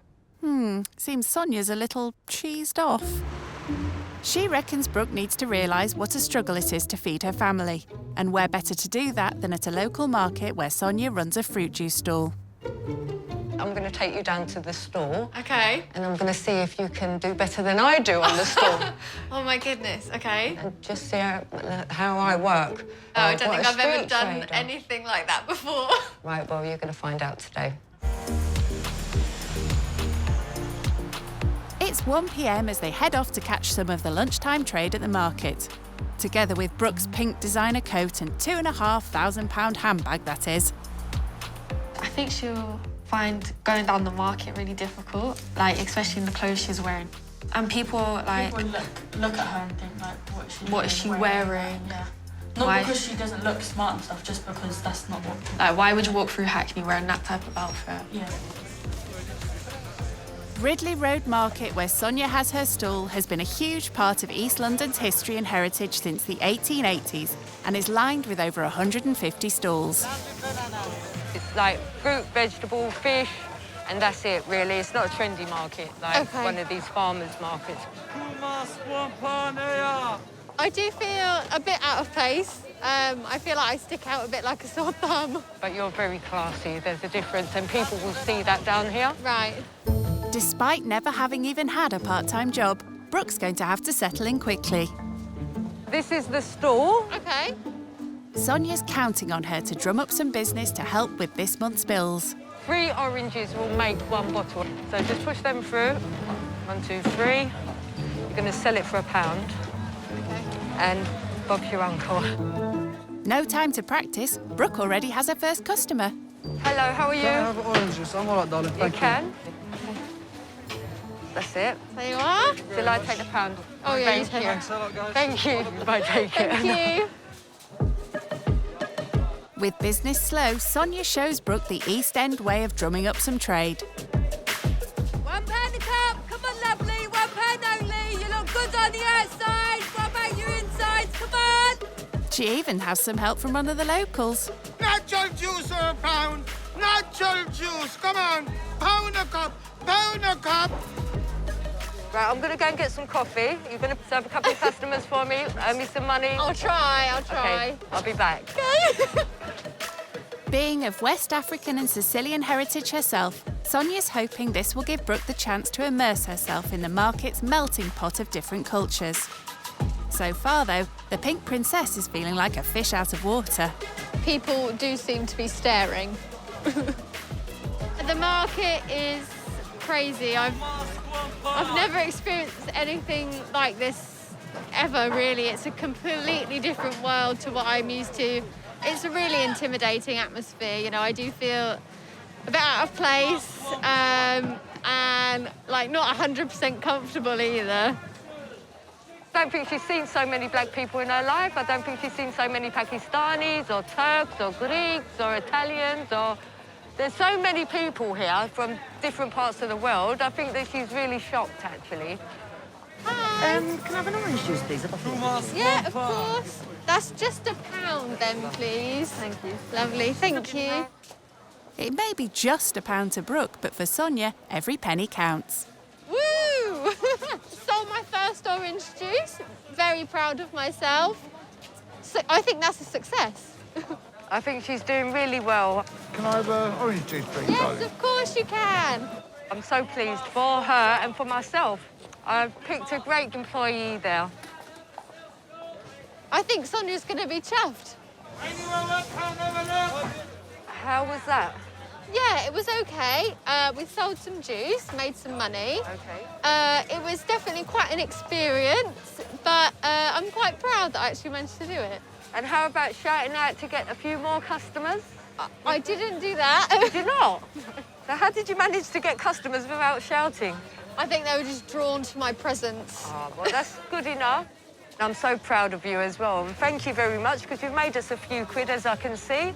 Yep. I'll be taking that home to buy some bread. Yes. Working the stall has shown Brooke how tough things can be for those who don't have parents who pay for everything. She's here all day working, and then usually she'll make about, I think she told me about £30, £40 a day. It is a lot of work, and, you know, especially if you're out here in the cold, it is quite hard.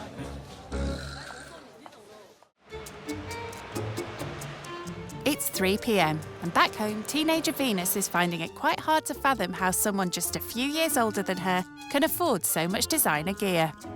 I really like your handbag. Like, when did you get it and stuff like that? So I got it a couple of years back from Selfridges. I was on a shopping trip with my mum, but I think it was just under 2,000 for that bag. OK. I love the watch. Is Thank that a you. Rolex? It is, yeah. So my parents got me this for my 21st birthday. Cost probably 7,000. OK. If I had £7,000, it would pay my rent for the year, which would leave my mind a little bit more secure. Running a household with 4 kids is a constant stress for Sonia, with the meagre amount she receives in universal credit. £1,500 a month for 4 children and myself, and to pay the rent and all the other bills, let alone food or clothes or anything. It's really hard to cover. My biggest concern is the rent, the council tax, the gas, the electric, because obviously I don't want my kids to be homeless. Do you find that you're left with much money once you've paid all your bills? We don't have any money left over. No. It's now got to the point where we're using the credit card for food. Right. So I know that it's a bit unbalanced. Do you know what universal credit is? Not really, no, I've never... Okay. Well, it's a credit that is given to people that are living on really low wages. Okay. Or not any wages at all. Basically, they give you £50 each for your child to live, to feed them, to keep them warm, to clothe them a week. Okay. And I'm not entitled to any money at all, so literally, it's a bit upsetting. I live off the kids' money as well, but like I said, I utilise the money properly, and it is embarrassing. No, you don't need to be embarrassed at all. So literally, I'm living off my children's money. Or the £20 or £30 that I earn from work, obviously it has to go on to my kids, so I feel like I'm not getting anything. Not that I'm worried about that, but everything that I get has to go straight into the domestic side of things. There's no luxury things for us, basically. I'm sorry to say. It's just so different from what I'm used to. Obviously, my parents have always paid everything without a problem, and they've been able to buy me whatever I want. It's sort of making me realise how different her life is to mine. How do you feel about, your mum doing all this for you? Are you really proud of her for everything she does? Yeah, I am proud of my mum because I see that she struggles all the time and it really upsets me. Oh. I don't know how to explain it. Oh. It just makes me upset. No, it's just annoying because it's like she's always working and she's always trying to make sure we're okay first, and she doesn't even check on herself. You know, when you see someone you love so much and they're just hurting so much, you can't do anything about it. It's really frustrating. That's why I go to college all the time, so I can get a good job. She's training to be a sports therapist, and she's really good with her work. She's so, I mean, she gets distinctions all the time. She's brilliant with her work. That's really amazing. It's annoying though because I don't have a laptop, so I'm always doing my work on my phone. I would love to buy Venus her own laptop, but at the moment I can't because obviously finances is bad for us. When I was at school, my parents would just buy me a laptop to help me, and she can't do that. And I think that just shows, people who do come from my background and have that privilege are already ahead of those who don't, or don't have access to, the things that I think are normal and I can just have. I think I take things for granted a lot of the time. One thing Brooke takes for granted is the special treatment she receives at mealtimes. My parents, they know and they understand how fussy I am, so when they're cooking, they'll always do me something different. No such luck in Sonia's house. Tight finances mean she can't afford to cater for fussy eaters, and tonight it's a budget meal for dinner. I'm going to cook rice and chicken. It's come up to a tenner. A little bit of this and a little bit of that. I'm used to eating meat that's come from a butcher's, and I know sort of where it's come from. I know it's free-range chicken. I'm a bit apprehensive about, what's going to be cooked for dinner. Right, bon appetit, everybody. Thanks, Mum. So, can the pampered princess cope without all the posh, organic ingredients she's used to? How's the food? It's really nice. It is nice. Living skint is giving Brooke a whole new perspective on things. One reason her parents were so keen for her to do this experience. I've been very, very sheltered, and they think, growing up and going out into the real world, I need to understand that, but also I think it'll benefit me in my nursing career as well. For my kids, I wanted them to have the experience almost like what your parents wanted for you. I want my children to have that experience, for them to know that there is a different life out there. It just helps so much for them to know that there is a difference to what we have to really experience. One of Sonia's biggest concerns is what her kids experience growing up in an area with one of the highest crime rates in the country. She's taking Brooke for a walkabout to show her some of the challenges the family face. Basically, just at the top of the road, we get quite a lot of the working girls. Right. But they also do work in my area down there as well. Really? Yeah, which is really scary because we've got the bedroom there, isn't it? Yeah. Also, we've had quite a few shootings in the area. Does it scare you? It's come to the point where I'm used to it. But does it make you feel a bit unsafe where you live? Yeah. You hear the police going Yeah, past you just now. see them up there. That's like, everything's so normal.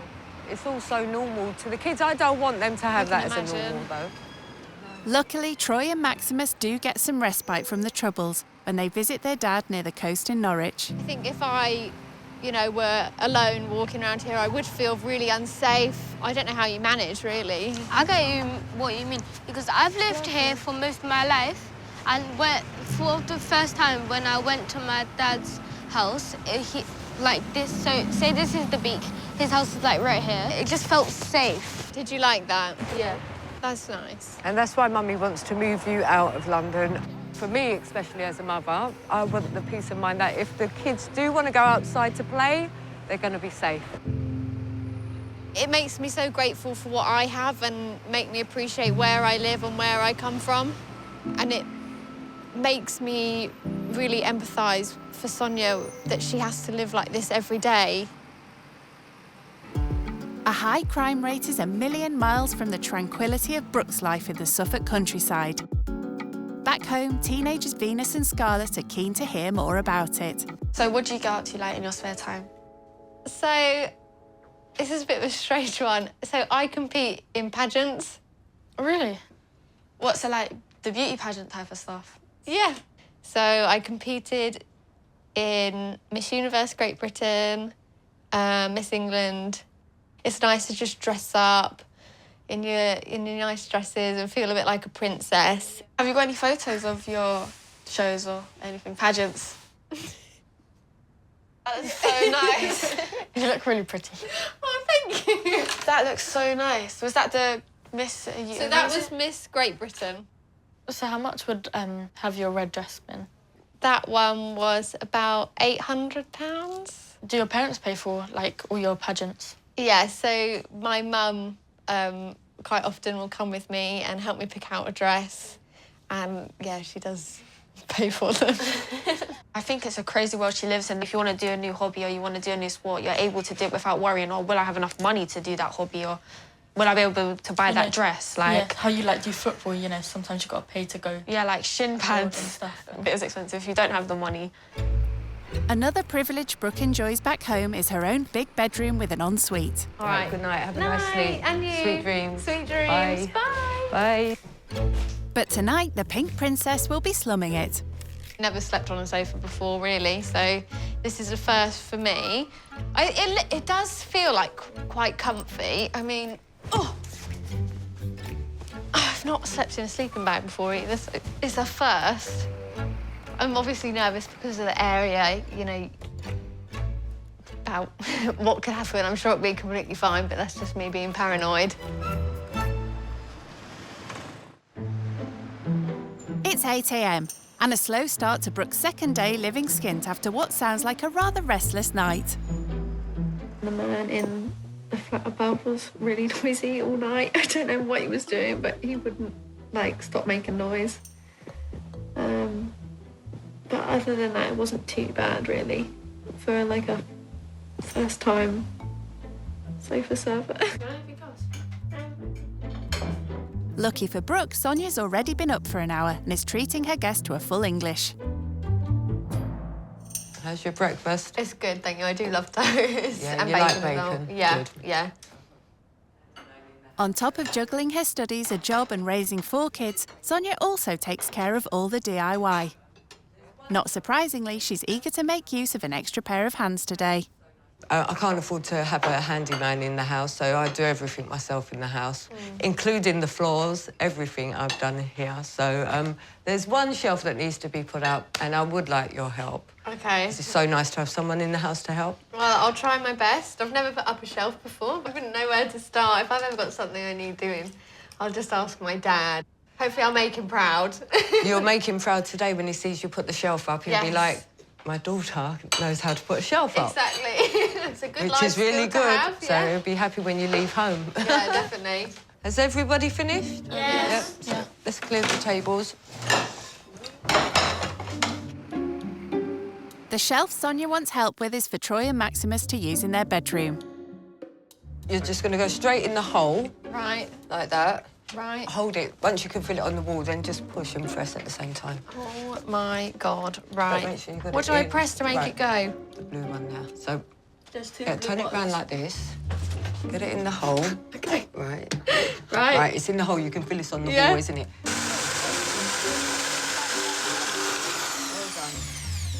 My goodness, that was really hard work. How do you feel? You just done the first bit of DIY. I don't know. I don't feel like I should be trusted with one of these at all. Come on, Brooke, you're not even halfway done. We'll give it a little bang. We're going to screw it in there. Look at me go. That's it. This is bad because now my mum and dad is going to ask me to do this at home. You're a professional now. Exactly. 20 minutes later, Brooke has a new skill to take back home with her.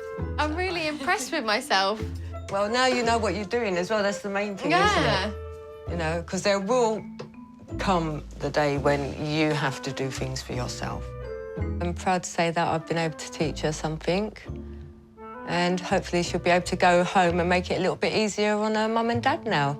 Maybe help them out. Thanks for putting up my shelf. You're welcome. Look at that. I did that. I'm really proud of myself, actually, considering I've never held a drill in my life. I think as long as it's still there by the time I leave, I'll have done a good job. If Brooke thought her chores were done for the day, she's sadly mistaken. Shocked that her parents always foot the bill for everything, Sonia now has another task to teach Brooke to be a little more frugal. So how much would you spend on a meal out in a restaurant? Depending where you eat, maybe £50 to £60 per person, and you will usually get like a 3-course meal. So it is quite expensive when we go out for dinner. Oh, my God. Well, I'm going to give you a challenge, and I'm going to give you £8. Right. And you're going to be cooking for 6 people. Right. And I'm expecting to have a really nice meal tonight. I'll try my best. I'll try my best. Well, let's go. All right. £8 in the kitty for dinner works out at just £1.30 per person. As it's a corner shop rather than a supermarket chain, spendthrift Brooke's going to have to shop wisely. Usually my dad will go and do like the weekly shop, and I don't even know how much that costs, probably over £100 or something just for 3 of us, so this is quite a challenge. Seems Brooke already has a plan in mind. So I'm thinking maybe I'll do something to do with pasta, because pasta's cheap, pasta's easy. And I think, I mean, who doesn't like pasta, really? She's where the pasta is. That is a really cheap meal. It is easy to cook, actually. Yeah, this pasta is 89p for 500 grams, so that seems like good value. Is this enough for 6, do you think? I've never done this before. I think maybe if I make extra, then they're going to have leftovers, and it'll be so delicious they can eat it tomorrow. That's the base of her dish sorted, so what's she going to put with it? I'm thinking we'll get a sauce. I'm not quite sure what sauce. People like a bolognese. Oh no, that involves mince. And I bet meat is quite expensive. Maybe we'll just like have a tomato saucy pasta. That'll be nice. That's quite expensive. We won't get that one. Oh, this is really hard. Try doing it every day like Sonia has to. Pesto is quite cheap, and it, like, a little bit goes quite a long way. I just hope the kids like pesto. Sounds like she should check with Sonia first. The only person that's going to eat that is Venus. No one else likes it in the house. A pesto pasta is what we're doing. Oh dear. Perhaps adding some meat to the dish will help win the kids over. Here we go, look. Some bacon is £1.99. So we could put some... Oh, look, this one's already chopped. We'll just go with the chopped one, because then that saves me the work of having to chop it up. And it's cheaper. That's a bargain. Right, yeah, I'm basically already almost at my budget. With an extra side salad thrown in, time to see if Brooke stuck to her £8 limit. £6.85. Did it. Thank you. So I managed to do it. It was under £8. I got all the ingredients to make a pesto pasta. OK, well, I don't think they're going to have the pesto, but the pasta is good. OK. And the rocket salad's great. Yeah, and I got some bacon as well, like chopped up bacon. OK, well, I'm sure Venus will like that. OK. OK. Seems Brooke's going to need a plan B. We've got some stuff at home, so I'll come to the rescue. Thank you. She's come out with pasta and pesto sauce, which is not really children's food, as far as I'm concerned. I think the kids are just going to raise their eyebrows and look at me as if to say, what are we going to be eating, Mum? I thought I'd done really well, but no, apparently I got almost everything wrong. I probably should have asked what her kids like. Being like a fussy eater myself, I can kind of see how annoying it is when you like get food for someone and they don't like it. Luckily for Brooke, Sonia saved the day with some supplies from her kitchen cupboard. Have you got everything you need? Yes, I think so. OK, well, I'm going to have my cup of tea and put my feet up. All right, OK. Thank you. Sonia has provided me with some pasta that the kids will eat and a sauce that the children would prefer over the pesto as well. I just have to cook it now. Well, that's if she can turn the cooker on. Is that... Oh, done it. Genius. At least cooking the spaghetti will be the easy part. Made a mess. Oh, no. That's a really great... Wait, which one is it? Oh, my goodness. Oh, no. Oh, no. This is a disaster. Somehow, the kitchen-shy student manages to pull things back from the brink. OK. Ooh! And half an hour later, grub's up. I honestly think my meal looks delicious. Let's hope the family think the same. So, for you is a tomato pasta because your mum... Spaghettios. Yeah, because your mum told me that you weren't a fan of pesto. And it's the same for you, Troy. Thank you. And for Scarlett. Thank you. And then here we have... Thank you. For you, Venus. Thank you. That's all right, no worries. It's very nice. Thank you. Thanks.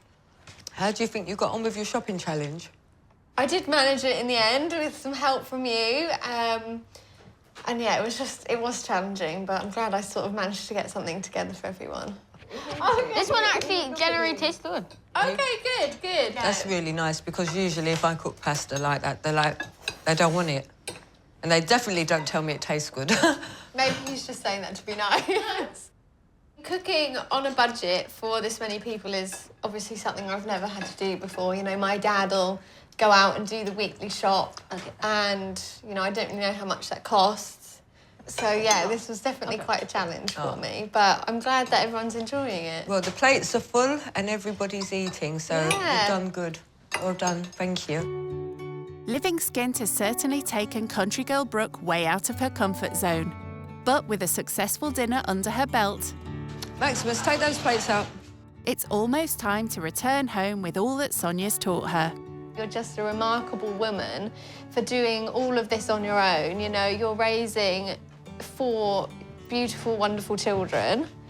Thank you. Who are all so wonderful and have been so kind and friendly to me. You're a DIY woman, you're a chef, you're a taxi driver, you're a businesswoman, you're in education doing your degree. I think it's absolutely amazing, and I take my hat off to you because I just don't know how you do it. You don't have Thank you very much. Before Brooke leaves, she has a surprise to say thank you to the family. You all work so hard, and you're just a really amazing family. So What I've got here is a laptop. I remember it came up in conversation. So nice. And I know how much it's going to benefit all of you, but, you know, especially Venus, with all your schoolwork. Now, you know, you're going to have one of your own to use. And I really hope, you know, you carry on working hard because it's so amazing to see. That's so nice. Don't want to cry. Having the laptop is going to help me so much because I'm going to be able to get my work done on time. I won't have to use my phone straining my eyes. It gave me more motivation to do my studies. We made your card. Thank you so much. No, it's lovely. To Brooke, thank you for being so kind. And although you came to our home, you've been so lovely and welcomed us into your heart. I'm so thankful you've come into our lives. Miss you already. It's just so sweet. It makes me emotional. It's been a pleasure having you here, and you're more than welcome to come back any time. Definitely. It was lovely having you, Brooke. Thank you so much for having me, and you know, I feel like I've made friends for life in all of you. I'm going to miss you so much. We'll miss you too. All right, I'll see you Have a soon. safe journey home. All right. Bye. Bye. Bye. Brooke has really adjusted well, considering where she comes from in the countryside. She showed us that she cared, which was really nice. And we hope that she comes to visit us again. This whole thing definitely pushed me out of my comfort zone, and you know, I hope I can take something away from them, you know, spending my money more wisely and, you know, maybe putting together a budget plan so I don't spend so much money. But yeah, overall it has been a really great experience.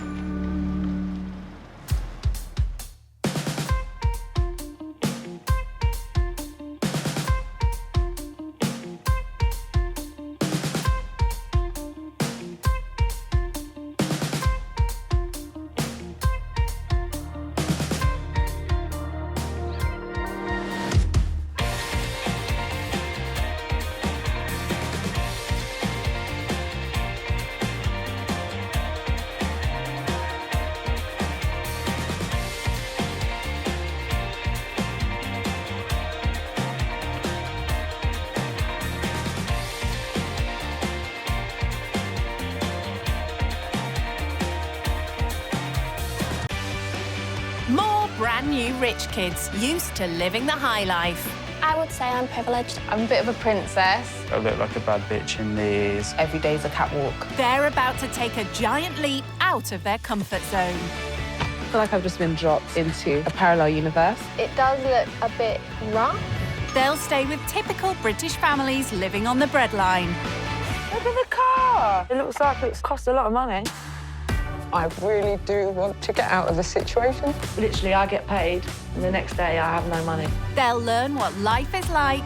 I thought it was going to be easy and a breeze. It wasn't. For those struggling to get by. I did 6.5 months eating out of bins. And the sacrifices they make. She's always trying to make sure we're okay, and she doesn't even check on herself. Will the cash-strapped families change their views? I see a lot of good things about you. And will the rich kids learn? It's Chanel. I've never even heard of Chanel. There could be more to life. I just can't believe people live like this. Than money. Nobody needs money to have a good time. It's just who you're with. I'm just an emotional wreck. When rich kids go skint. This is 24-year-old rich kid Mercedes from London, a pampered heiress to one of Nigeria's richest families. Everything is within reach, and I haven't had to work for it. It's definitely something that I wouldn't want to swap or change. Having sadly lost her dad at the age of 4, engineering student Mercedes and her mum are taken care of financially by her multi-millionaire grandfather. He owns businesses across Nigeria, including medical, engineering and luxury car companies. Because of what my granddad has achieved, I've been able to live a luxury lifestyle. And that's in no small part due to the £1,500 monthly allowance he provides her with. If I do need more, I can just send over an email to my granddad. Within 24 hours, the money's in my account and I'm all good to go. Thanks to her granddad's entrepreneurial success, Mercedes has never had to worry about the £2,000 a month rent on her penthouse apartment or pay a single bill. It's like electricity or gas, I don't know what it is. I have no clue. I prefer to just receive the money to go shopping. So I like to buy bags. This was 1.1. That's £1,100 to you and me. I haven't got anything that's this shape, and I felt like I had to have it. I feel like I buy at least 2 bags a month, or maybe even 3. A month? Blimey. I'd also like to spend my money on designer shoes and clothes. These were about, I think, around the $8.50 mark. I love these. This set me back about, I'd say about £800 to £900. I feel like when you buy designer, it's a lot more comfortable and it just looks good. Every day's a catwalk. Being super rich means Mercedes doesn't have to bother slaving over a hot stove either. On average, I do spend about $100 on takeouts. That's £100 a day she spends on food delivery apps. I do order breakfast and probably lunch, and I order my dinner because I don't want to cook. Never having to worry about money gives Mercedes the freedom to enjoy her favourite pastimes. I really enjoy art. I find it very relaxing. My dad was an artist, and I'm also fortunate enough to have the talent myself as well. Talented and modest. So why does someone who lives such a carefree lifestyle want to sample what it's like to live skint? Having money on tap, it has made me feel out of touch. So to be thrown in the deep end will be a real eye-opener and something that will be very, I guess, shocking. Mercedes will be living on the breadline with 24-year-old Liam and 21-year-old Caitlin from Doncaster, who sacrifice everything for their 2-year-old daughter, Esme. So it's like we see the money in his bank 1 minute, next minute it's gone. Like, we buzz for payday, and then when you look and you're like, we've actually bought nothing for ourselves. Because we can't, there's no money left. With neither Liam or Caitlin currently in work, the couple scrape by on universal credit of just £548 a month. If it's a good month, we normally left with about 200-something pound. But then we have to obviously save that when we run out of food and things like that. With daughter Esme to provide for and another baby on the way, simply putting food on the table can be a real struggle. That's how life is. It's just one big fight. You're always thinking, where's this money going to come from to pay for that? I did, like, odd times sell my Uber and sell my TV, and there has been times it has been really, really hard. Things may be tough, but Liam and Caitlin are determined not to be on benefits forever.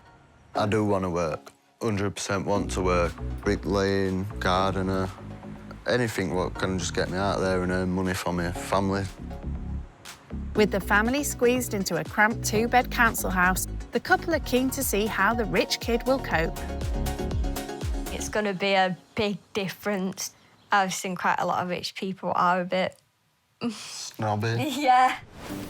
With a bag bulging full of designer gear, it's 10 a.m. as Mercedes nervously heads the 160 miles up north for the very first time. And as she reaches the outskirts of Doncaster, it seems the town certainly has the wow factor. Wow, this is... wow. It looks so different to what I'm used to. I've never actually been out of London. There's rubbish everywhere and just overgrown, not looked after grass, and I'm actually kind of scared about where we're heading to right now. I feel like I'm in Coronation Street or Emmerdale. This is... this is different. Wow. Oh, is this a... Yeah. Wow. Yeah.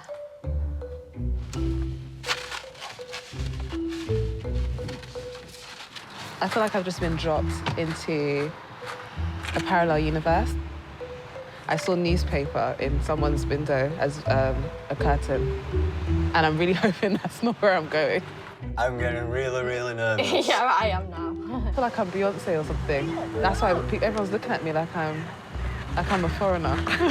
I feel like a foreigner. The houses look like boxes. They're very small. Oh, no, there's rubbish in the backyard.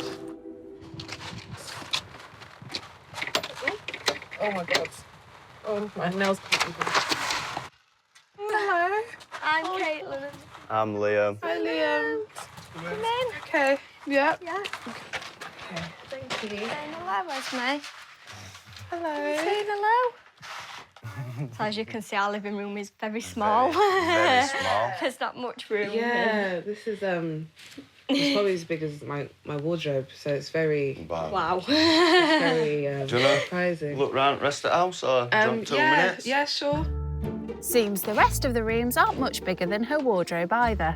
This is the bathroom. Quite small. We like it though. It's a decent size to us, isn't it? Yeah. I mean, yeah. Still haven't finished my floor yet, but you know. Oh, no, yeah. I'm sorry, I'm so lost for words. Okay. Show you me baby's bedroom. Okay, she's got a room, that's good. Oh. As you can see, she has got a wardrobe, but it's like, I ain't got nowhere to put it. Obviously, we're having another little girl as well, so it's... Oh, no. I'm sorry. I shouldn't say no. Congratulations. Thank you. Oh, no, to see how small it is. Yeah. Where was you plan to put in here as well? Yeah. Oh. Bunk beds. There's no room to swing a cat next door. And this is our bedroom. Oh, wow. The bed takes up the whole room. Yeah, Okay. literally.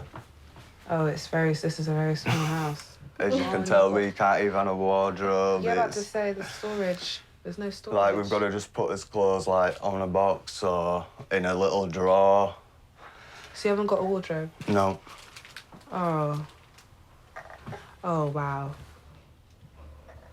I've got a lot more space. I've got, like, a vanity area so I can do makeup and stuff, and then I've noticed there's no mirrors. No. We've We've got one little mirror. We'll put that in the bathroom for you to use. I do normally put it. Yeah, I've got a floor-length mirror, and I'm just thinking, how... Yeah, we couldn't have anything like that anywhere.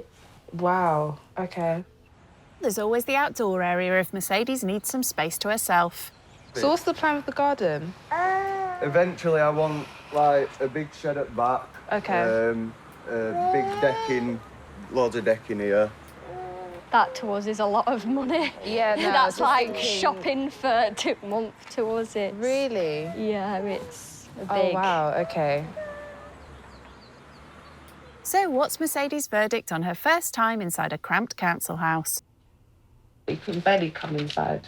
I had to turn sideways to go past the sofa. One thing I like is space. Just have my own space to just, you know, chill out. And I feel like everyone's on top of each other in here. I keep forgetting she's even pregnant, so there's another child coming. So I don't know how they're gonna cope. With such cramped living quarters, the only option is for Mercedes to bunk down in the living room. Very close to the door. I'm a bit worried about safety. There's not a lot of space at all, I would say, for all my things. Even unpacking, I'm struggling to see where I'm gonna put the stuff. She might also struggle with what's on the menu for lunch. Normally, Mercedes would just order an expensive meal in from one of her delivery apps. What do you normally eat for your lunch? I like salmon or sushi or like prawn. Yeah. Like noodles and stuff. No posh seafood on the menu here, but it seems Mercedes is in luck with the noodle part. I have pot noodle. I'm probably gonna sound really dumb. So it's got noodles in it. Yeah. And has it got chicken in it? Or chicken flavour? It's just a chicken flavour. Yeah. Yeah. And how do you make it? You put it boiling hot water out your Kettle kettle. water, and then, yeah. Okay. See, I'll try it. Try it? I'll Yeah? try it. Yeah.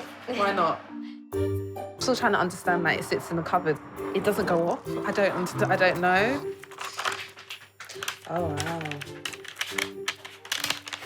It looked like it was growing in the water.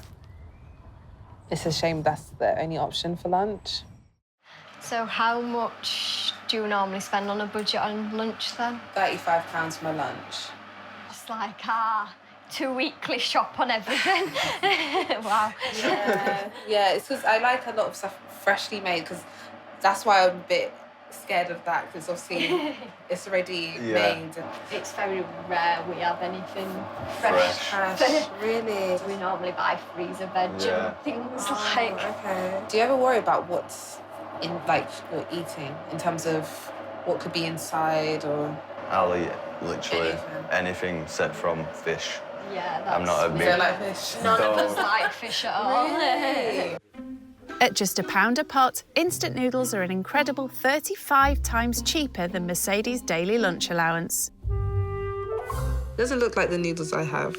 Noodles is usually like long. Yeah. You know what I mean? So it's just okay.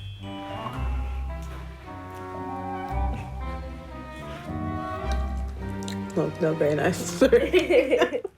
Doesn't got a lot of flavour. It made me laugh. She kept poking about at the noodles and...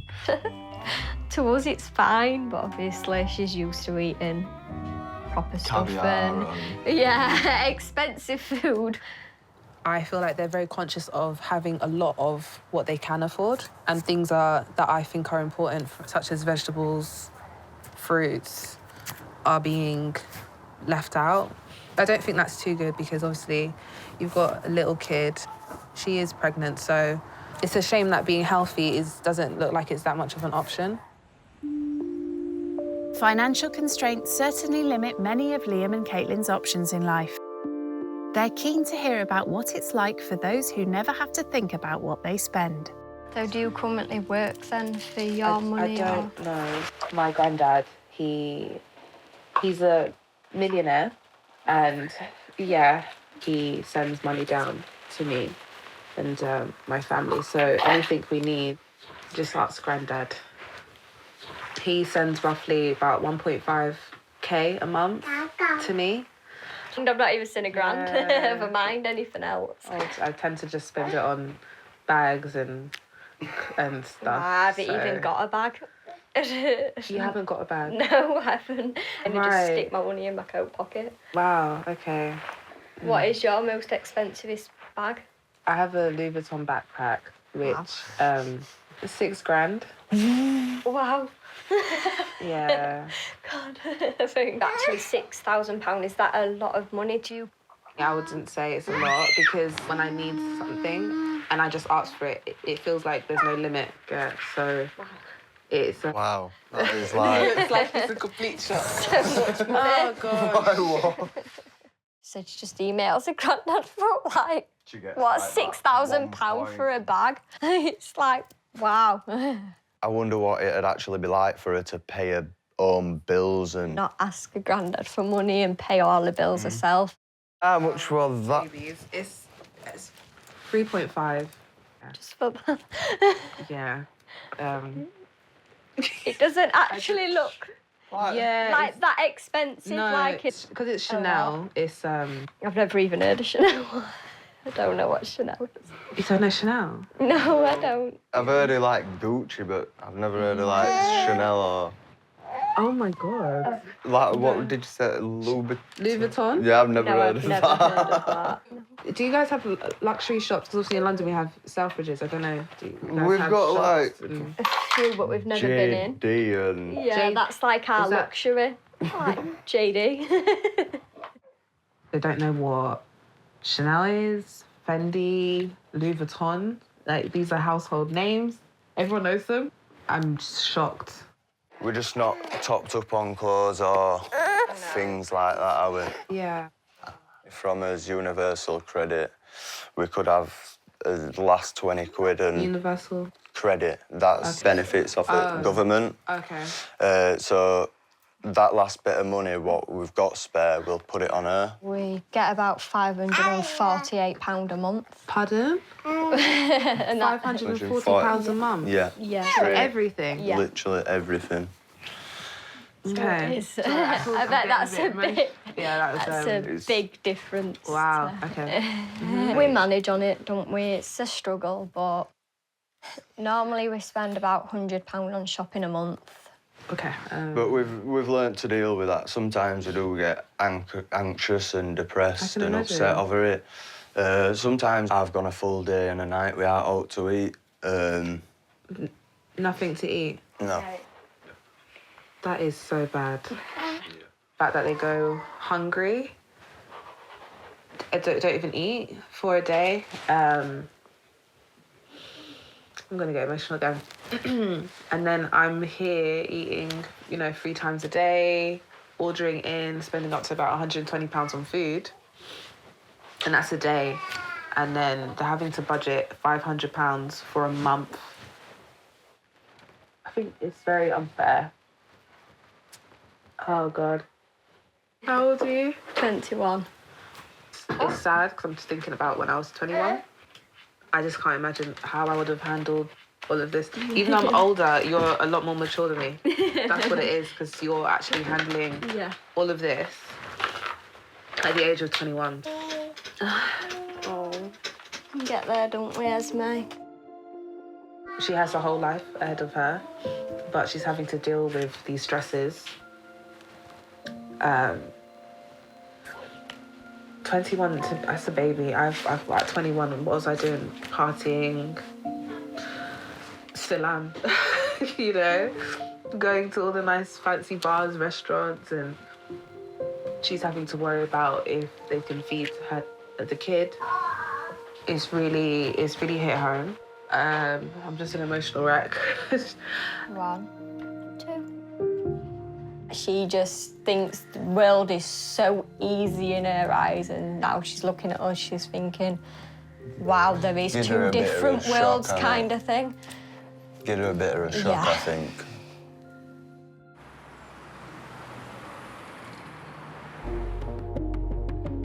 Keen to give Mercedes a reality check, Liam has brought her to Doncaster town centre. With family finances stretched to breaking point, Liam sometimes has no option but to consider pawning personal items. When we were going to go and test the waters to see how much we can get for these 2 bracelets. So you give your stuff? Yeah. So have you ever given something that you obviously don't want to get rid of? Yeah, like phones. So we got like £55 for that. Okay. That went basically on normal general shopping. And then that's the phone? Gone. The local pawnbroker in Doncaster offers loans with items of property used as a security. You're all right, look. I'm just wondering. The potential of having to hand over personal items is always heartbreaking for Liam. Right, my love, so this one I'll be able to do £30 on for the bracelet and the charms. That one I'll be able to do 185. Yeah, 215, darling, altogether. Today was just a tester, just getting the items valued, not handing them over. But Mercedes is shocked to learn that they might have to hand over some of their valued possessions next time. And if they couldn't pay back the loan secured on them within a month, they'd lose them forever. Sometimes we've just got to get on with it and do it, end of the day. If we need food, if we need gas and electric. Times are hard, times are hard. We've been through it enough, so... Caitlin's bracelet is a gift. She doesn't have a lot. So... having to possibly give away things to pay bills.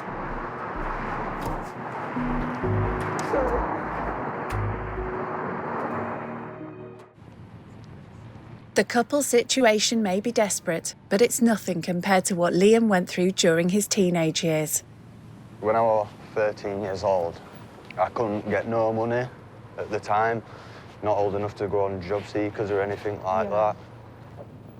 And there's a shop just round the corner.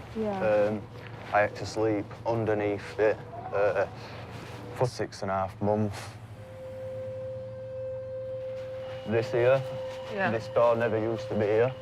It used to be just like a walkway in, and that's where I spent most of my time. I did 6.5 months behind here, eating out of bins. I got something called athlete's foot, and that turned into trench foot. At 13? Yeah. Wow. Sometimes I used to wait on a Friday night where all clubs are around there. And I used to sit outside clubs begging for money. Wow. Something I would never want anybody to go through. No. Having to go into bins to find food. I can't even imagine. Bits being gone off, I'd eat that because I've had to eat vitamins. Yeah. Very painful. It must be bringing back a lot of horrible memories. It does. But I am who I am today because of that reason. Yeah. Eventually, I went to live with my nana. My nana got me into college. Studied catering, and I just felt like I wasn't good enough.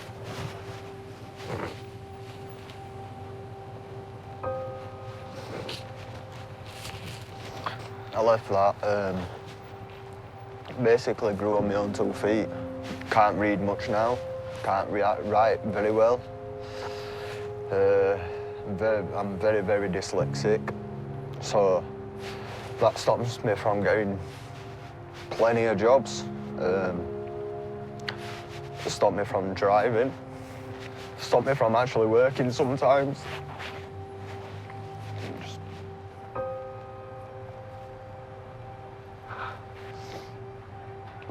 I managed to literally pick myself up and basically be who I am today. I'm a good guy if people see that deep down. You are.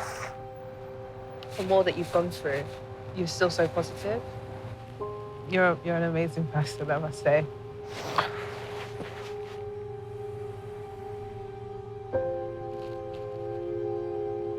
This is so hard.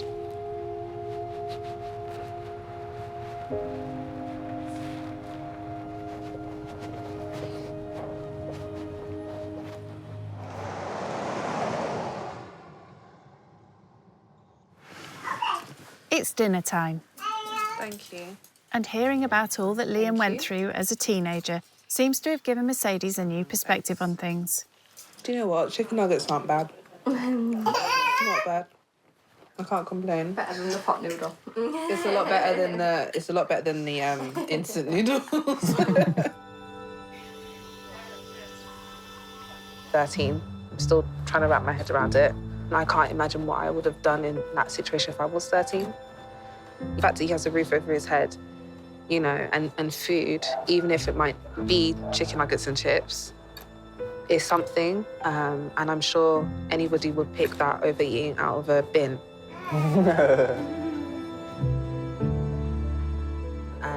It makes the things that I care about seem so small.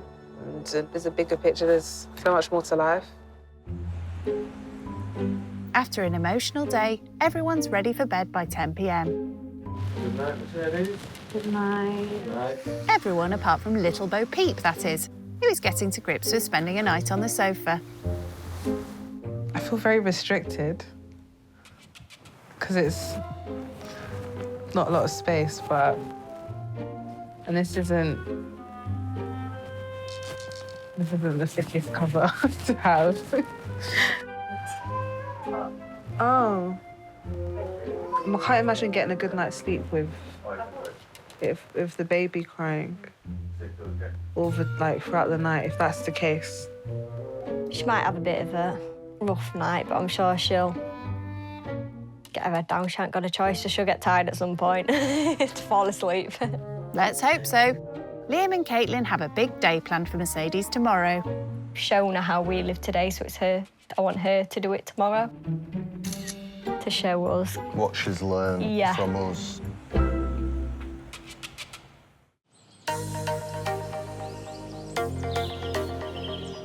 It's a new day and a new hairdo for Mercedes after swapping her luxury king-size bed for a night dossing down on the sofa. I did feel a little draft because obviously I'm so near the window, but I didn't feel like I was on a sofa, which I was very surprised at. Caitlin is very surprised at how long it takes her guest to get ready in the morning. It can be 2 hours on makeup. I don't know if it's to do with the fact I like doing art, so my face is like I'm painting on my face, but no, I do enjoy doing makeup. Do you? You don't? I don't really wear much makeup, no, not much. When you're a mum, you haven't got that time to do all of that, you know? Yeah. I'm having some breakfast. I'm actually just copying everything I'm doing. With 2-year-old Esme to care for, Caitlin doesn't have much time for grocery shopping either. Yeah. Yeah. There you go. Well done. Keen to make the most of the extra pair of hands, she wants Mercedes to buy the ingredients for tonight's dinner. But it's a far cry from the limitless shopping budget this big spender's used to working with. There's £6 here. That's £6. Yeah, that's more than our budget quite a lot of the times. Oh wow, okay. So here you go. I will deliver a tasty meal. I will. Along with her designer bag and £500 designer trainers, Mercedes will also have to put a thinking cap on if she has any hope of sticking to Caitlin's tight budget. Okay, I'm off, so see you. See you when you get back, see what you've bought. Yeah. Good luck. Thank you, I'm gonna need it. I'm a bit competitive, so I'm gonna take this very seriously and hopefully I'm gonna have some good results, but I'm not expecting much with just £6. I am a bit worried about what she's going to buy. She's never really cooked before she orders in. Hopefully she uses it wisely. Like she said before, she's never been to a supermarket. Seems for now, Mercedes is still avoiding the big high street supermarkets. I'm going to the market. I've decided that's probably the best place to go because I'm looking for fresh. I feel like they've been eating way too much freezer food, and I'm just hoping that I might be able to barter my way and get a couple deals. Who knows? Having spotted a butcher's stall, she quickly decides that a roast dinner may be her best option. It'll just mainly be chicken and veg, so it'll be very healthy. Hopefully very tasty. Hopefully, though, it's going to be cheaper than £6, but who knows? Hi, do you guys sell chicken? Chicken fillets? And then how much? £8.50 a kilo. And how many is in a kilo? Is it about 4? Jesus Christ, I can't afford to get chicken. Now she knows how Liam and Caitlin feel. Is this beef? Okay, so if I wanted £3 worth of that, is that possible? Of the diced, yeah? Okay. I have to completely change the dish, that's fine. I've got some meat for £3, so I've got £3 left. At least I've got meat. I feel like a dish is not really made without some kind of meat. Okay, thank you. Shopping on a budget is certainly proving quite an education. Chicken's expensive, which is really shocking. I thought it would be more in the cheaper end. Now I'm just gonna find vegetables and, I don't know, maybe some rice and pasta. We'll see. We'll see. We've got carrots, we've got mushrooms. Okay. I'm seeing the price and that's already £3 gone. I don't even know what I'm cooking. Time to focus. There's a hungry family counting on you. Do you know what? I'll just get the onion. An onion, yeah. Do you have garlic? Yeah. Garlic. Thank you.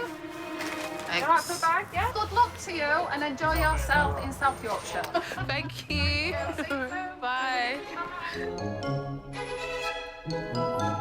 With just enough left over for rice and some tinned tomatoes from a nearby wholesaler. Oh, that is so small. £1.18, my love. Mercedes is just hoping she has enough ingredients to liven up the family's taste buds with a freshly cooked meal. See you. See you later. Today was a huge challenge. Huge challenge. A lot of the stuff that I was gravitating towards, I was actually way out of the budget. It's 5 p.m. Back home, Caitlin's keen to hear about Mercedes' first ever experience of shopping on a budget. Hi. Hiya. How did you get on? Oh my God, it was a nightmare. It's just the things that I wanted to get were just not in the budget, yeah. I'm hoping you guys like beef. Yeah. Did you stay within the budget? I did, surprisingly. I have great. 50p change. Wow, very well. Thank you. Mercedes may be able to give herself a pat on the back for her savvy food shop, but the person who orders in every night now faces her next challenge, producing a budget meal for 4. I'm making like a Nigerian inspired stew. it will just activate those taste buds that I'm sure are dormant because they eat chicken nuggets. Fortunately, they don't have a chopping board, so I'm using a plate just to, and the knife is very blunt. Those 2-inch nails aren't helping either. Oh my gosh. So I'm struggling. This is embarrassing. I can't peel the onions. I guess it shows that I don't really do kitchen things.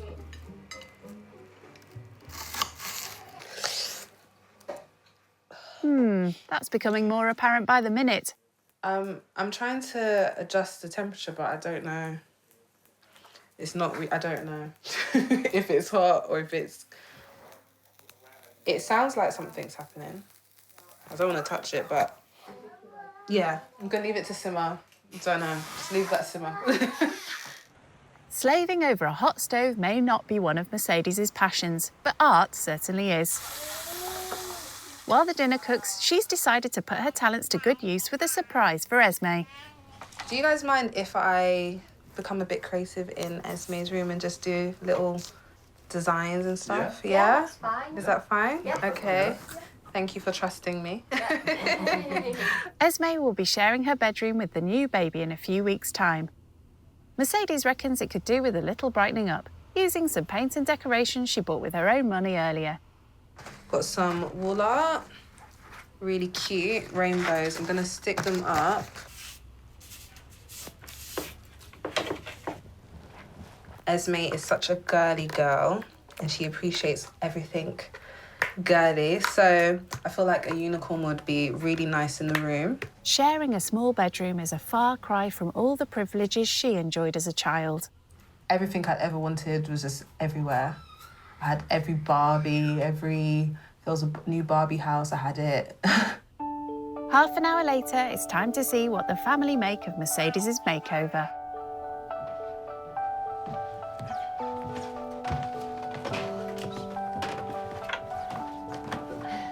And here we have it. Oh, wow, that's really nice. Wow, have you seen look? You're pretty warm. You like it? I think you like the colours, don't you? Thank you so much. You're welcome. It's all right. You're welcome. She scored top marks from Esme. Food is ready. As fancy as...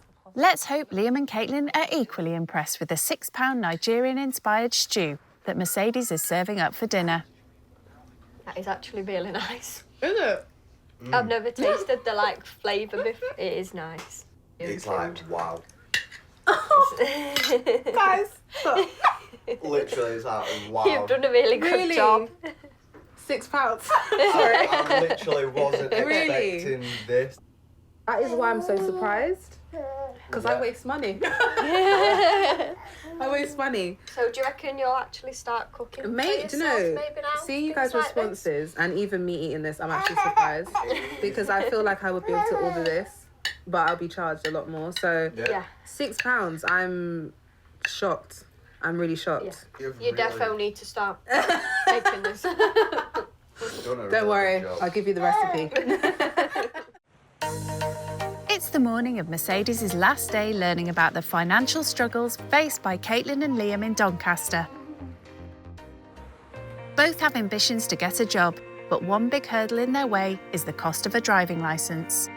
You've got all of your lessons to pay, which is £22 a lesson. You've got to do about 10 to 15 of them. Yeah. So when you work that out, it's a lot of money, and then it's your car to buy, your insurance to buy, your tax to buy. Yeah.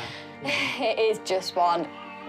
But it would make your lives easier Yeah, if it would someone was driving. Yeah, 100% it would. It's crazy. I didn't realise that ambition was also a luxury. To be ambitious, you're striving for the best for yourself. But you can't do that if everything around you don't have the resources to do so. I think you have to be a very strong person to be in a situation like this for such a long time. So have you ever thought to yourself, how are you guys gonna get out of it? Or do you? I'm sure you guys think about it. Do you maybe have a plan, or is it just? We do kind of.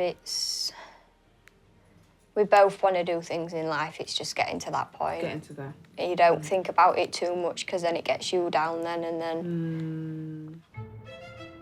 One thing that really does get the couple down is having to resort to desperate measures when their grocery budget runs out. Hello there. Hello. Is it Liam and Caitlin? Yeah. It is. Right, we're expecting you. In the last year, almost 2 million people used a food bank in the UK.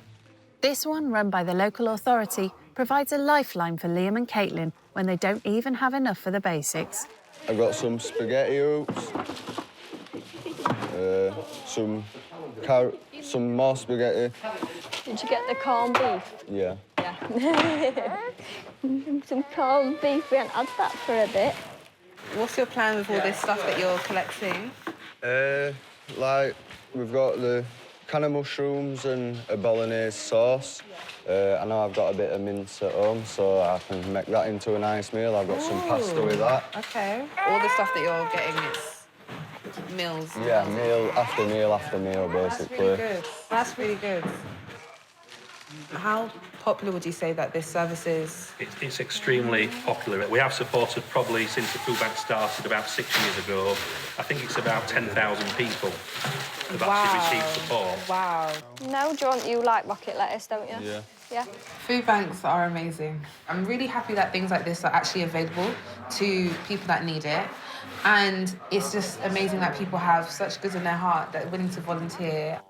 Yeah. I'm definitely going to now, want to volunteer. I definitely want to take the opportunity to give back to the community. Are you okay? Thank you very much. Thank you. It's been an emotional few days, but Mercedes' time living skint with Liam and Caitlin is over. Going back now, I feel completely different to how when I first came in. And you guys have shown me there's way more to life than, superficial goods or whatever it is that I might, be interested in. And just, seeing the joy that you guys have with Esme and stuff. So it's definitely made me appreciate things that I might have overlooked before, 100%. Before she heads back to London, Mercedes has a couple of parting gifts for the family. For little Esme, I just got her some books. Hopefully you guys can obviously read them to her. Do you want to see them? Oh, here you go. You got two? Yes. And this is a small token and hopefully it can help with future. Can you grab that one? Thank you. Gift voucher. Enjoy 8 hours of driving plus a theory test. Oh, I feel like crying now. It's so nice. Oh, wow, thank you so much. It really means a lot. Yeah. Oh, God, I just want to cry now. I am crying. I hope that is... Wow, no one's ever actually done anything like that. I don't even know what to say. Oh, wow. You're Thank welcome. you. It's okay. And I do wish you guys all the best. You're amazing people. you very much. Yeah? You too. No, Thank you're you welcome. so much. You're welcome. Thank you. You're more than welcome. Bye. Thank you. Bye. Meeting Mercedes were wonderful. To be honest, I thought she was going to be a bit stuck up when I first seen her, but she's nothing like that. She really understands how we live. Yeah. As much as I've been blessed, I feel like I haven't actually taken a step back just to kind of realise what I have and just how different everything could be. So this has been amazing and I feel like I really needed this. I'm very happy I've done this.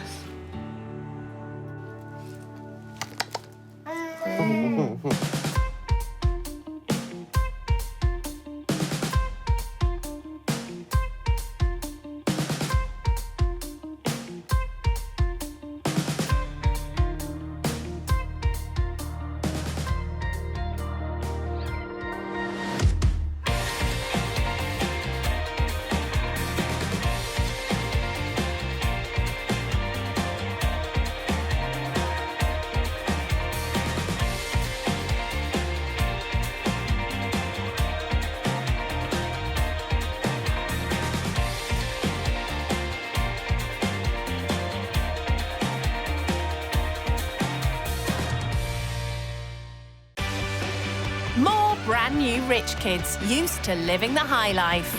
I would say I'm privileged. I'm a bit of a princess. I look like a bad bitch in these. Every day's a catwalk. They're about to take a giant leap out of their comfort zone. I feel like I've just been dropped into a parallel universe. It does look a bit rough. They'll stay with typical British families living on the breadline. Look at the car. It looks like it's cost a lot of money. I really do want to get out of the situation. Literally, I get paid, and the next day I have no money. They'll learn what life is like.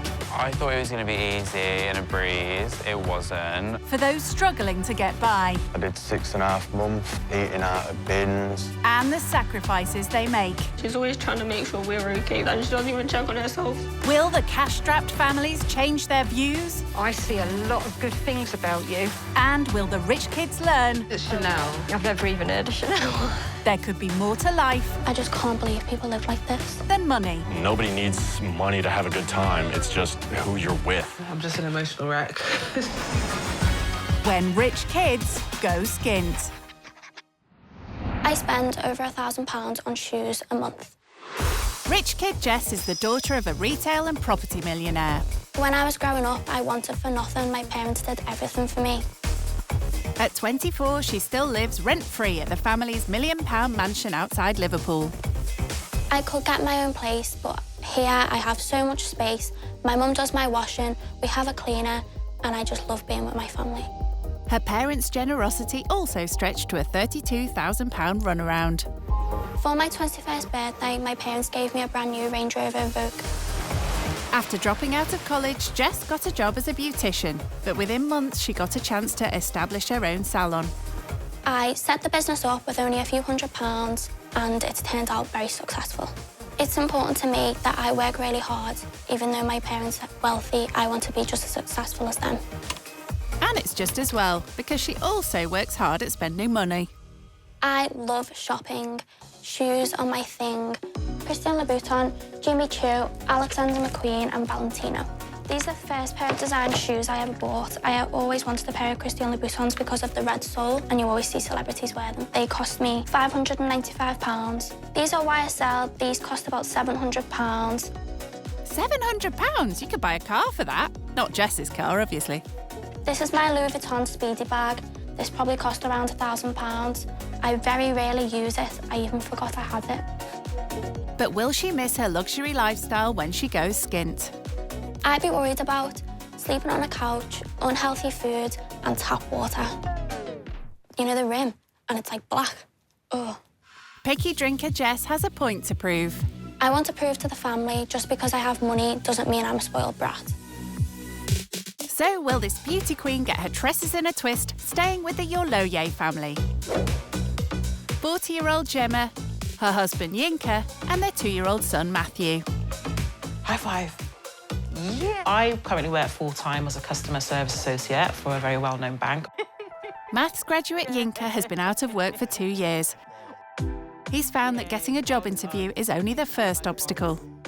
I applied for, what was it, air traffic control or something like that. And they invited me to the interview in Fareham. And I can't afford to get to Fareham, so there was an end to that. Yinka grew up in Nigeria, where he was used to a high standard of living. I think there was a maid and a driver at one stage.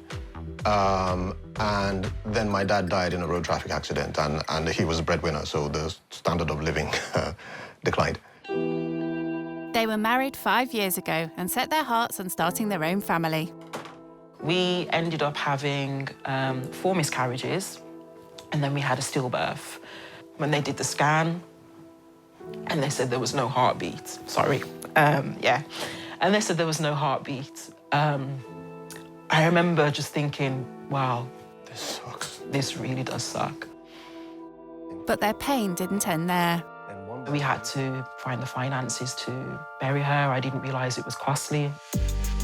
The debt repayments for their daughter's funeral, as well as £10,000 on other loans and credit cards, mean that Gemma's salary barely covers their monthly expenses. The money coming in is £1,542. So what does that leave us to spend with? It's £18, babe. £18? Yeah. As a single-income family, they can only afford a cramped 2-bedroom council flat. There is very little privacy in what is a very small space. Someone that's, you know, lived a lavish lifestyle where it's probably a massive, massive house, that's going to be very strange for them. So what would they like to teach the rich kid?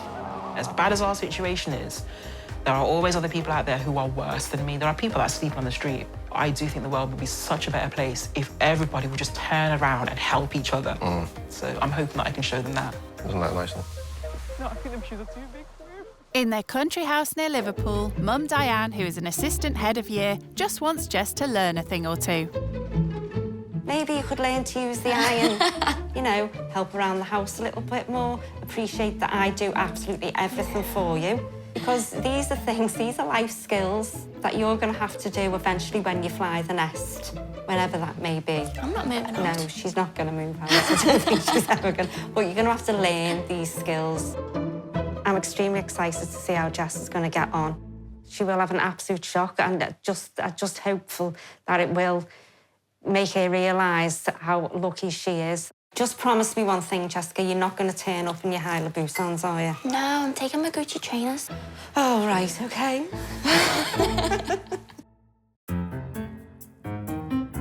Well, liverbird Jess is preparing to fly the nest. How will she cope without her mum? Usually my mum would help me pack, but I'm going to do it on my own. She's starting with the essentials, like her £615 Gucci trainers. I wish I could take my 2 dogs with me, but I'm taking this cushion as a home comfort. It's got my 2 little dogs on the front of it.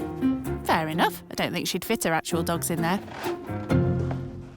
100 miles away in Birmingham, the Yorloyes have questions for the rich kid. I'd like to know if they have any hopes and dreams, actually. When I was in primary school and secondary school, teachers would ask me, what do you want to do when you grow up? I want to be rich. I'm already rich. To inherit my daddy's money. Stop it. Stop it. I don't know. I get my dry humour. Well, we'll find out. We'll rub them up the wrong way and see what happens. The UK's second city is giving Jess a frosty reception. We're in Birmingham and it's a big city. It's very different to where I'm from. There's lots of houses close together. I'm used to quiet countryside. We're trying to spot someone who is rich. Spot the rich people. Rich. No, they'll stand out in this neighbourhood. Will they spot Jess's £700 designer puffer? I think they live in this block of flats. It looks very bleak. I hope there's not a lot of people living in one tiny space. I'm really nervous now. Her parents' country mansion is a far cry from this city centre council block. It might be chilly outside, but will the Yorloyes give her a warm welcome?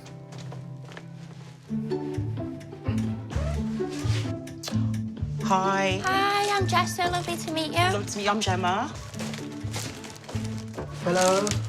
Hi, I'm Jess. Nice to meet you. Jess, hi. So this is my husband, Yinka. I can't believe I'm doing that, but that's my husband. This is my son, Matthew. Hi. You want to sit down? Oh, thank you. I'll take those. Oh, thank you so much. Thank you. So, Jess, how old are you, if you don't mind me asking? I'm 24. OK, and where are you from? Just outside of Liverpool. Oh, wow. I could have probably guessed that. I know, yeah. And how, have you lived there all your life? Yeah, or? I've always lived there, yeah. OK, and what's that like? Very different to here. OK. So I live kind of in the countryside. Okay. It's quite quiet. OK. Have you ever been in a block of flats before? Or? I have, yeah. You have? Yeah, Oh, OK. It was at a party. Oh, OK. I think they're such a lovely family and they're so welcoming. She might think differently in a minute after Gemma's interrogation. So what do your parents do? My dad's a property developer and he also owns a DIY shop. OK, that's good. So what are you doing now with yourself? Are you in college or...? I own a salon. I'm self-employed. Oh, nice. Well done, you. Oh, thank you. Wow, no, that's really good. So in terms of, like, where you live, like, what sort of property, what type of property is So it? we live in a 5-bedroomed house with a swimming pool.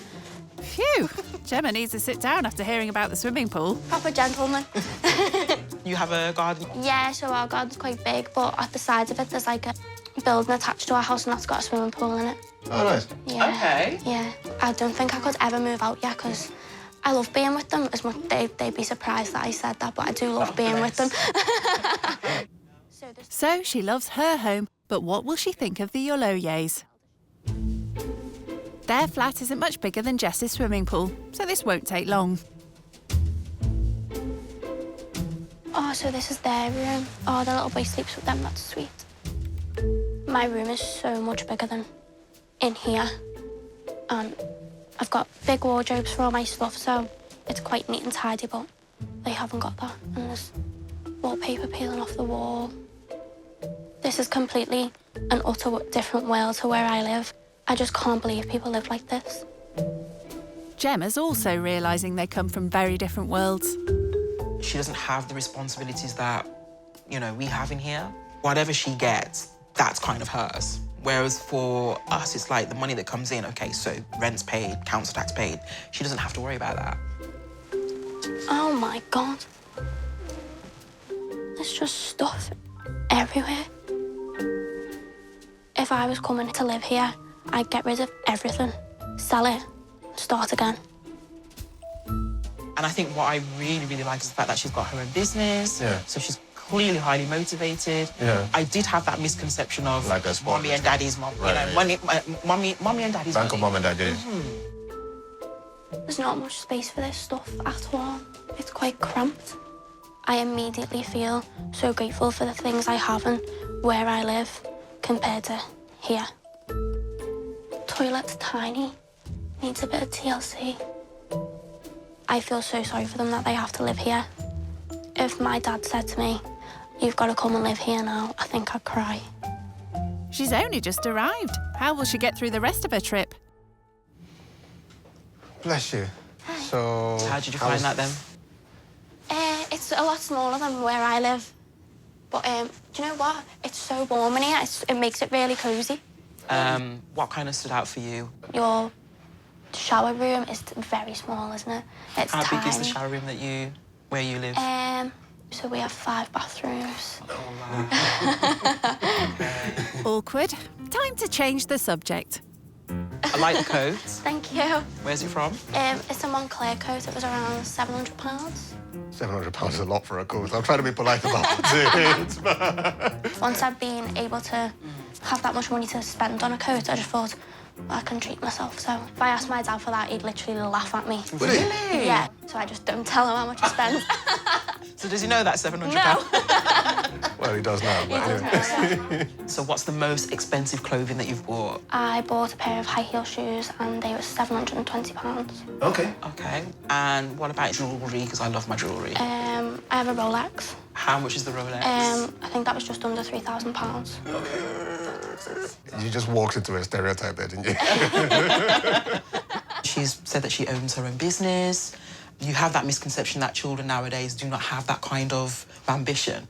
And to hear that from her, I'm sort of like, yes. I'm really looking forward to getting to know her some more. So how do you manage to get by? What are your finances like? So in terms of the household income, it's about £1,542. So after I've spent on rent, council tax, debts that are outstanding, electric, water, TV licence, food, nappies, and I'm left with £18. That's my... Oh my God. Yeah, that's what I'm left with. I'm so shocked that she only has £18 left at the end of the month. There's no room for luxuries, treats, and I just feel so sorry for her. I just wouldn't think about £18 being significant. I'd spend that in 3 minutes on lunch. At the moment, I'm fortunate to be working full-time. Oh, that's good. Hobby at the moment. Yeah, unemployed. You know, I want to provide for my family and all that stuff, and I'm not doing it. So that part's a bit depressing. Yeah. But it is what it is. When Yinka said he'd been unemployed, I can imagine that puts a real strain on their relationship, financially and together. I think that's so hard. Gemma is cooking up a budget lunch inspired by her Caribbean heritage. So, Jess, that's for you. Oh, thank you so much. So the fish is just, it's salmon with some chilli sauce. And then this is like my favourite treat. It's the Johnny cake, which is just self-raising flour, water, bit of salt, and then we fry it. Oh, and wow. That's it. So what do you think of the food so far? Is it all right? Lovely, thank you. So I would say that this food here probably cost about £2.20 at the top end. And that's for all 4 of them. For Jess, that would be her morning coffee. The salmon part is the most expensive part on this plate. Yeah. When we have guests coming over, it's like, let's push the boat out a little bit. I'm so grateful and so lucky that I don't really have to give money a thought. That must be constant in their minds over and over, just money all the time. Is there anything that I should be aware about that, you know, you just won't go near, whether that's food or whether that's drink? I'm not a fan of water out of the tap. Water out of the tap? Yeah. Oh, dear. You know why I'm laughing? Council pop. I call it council pop. So if someone says, I'd like a glass of wine or something, I says, I've got council champagne. Council champagne? The water that come out of your tap, is it fizzy? What's going on? Well, if you shake it, you get like little bubbles. I think that council champagne has gone straight to her head. Much to Jess's relief, Gemma's taking them out of the tiny flat to run a couple of errands nearby. The place we're going to it's like a homeless shelter. Okay. No matter how little I have, there is someone that's always got less than I have, so whatever I can give, I will give. That sounds good. Hello. Hi. I'm Gemma. There are over 16,000 homeless people in the West Midlands. Gemma makes it a regular habit to engage with people living on the street or in shelters like this one. Every day on Monday to Friday when I'm on my way to work, that's something that I will do, whether it's to stop and say hello or, you know, do you want a cup of tea, coffee, whatever. And I do apologise, it's not a lot, but I've got some soup from my cupboard. And then I do what we call Johnny cakes. You can warm up the soup and then kind of dip the Johnny cake in the soup. I'm so sorry it's not a lot. It's all right, don't worry about it. Thank you very much. Thank you. Thank you very much. No problem. So how long have you guys been living here? I've been around here now for about 6-7 months. Okay. Kept me out of prison, to be fair. 4 weeks myself. 4 weeks. Yeah. Since March. Since March? Yeah. Okay. When Gemma was 19, she relied on supported housing, so she knows how important it is for those in need.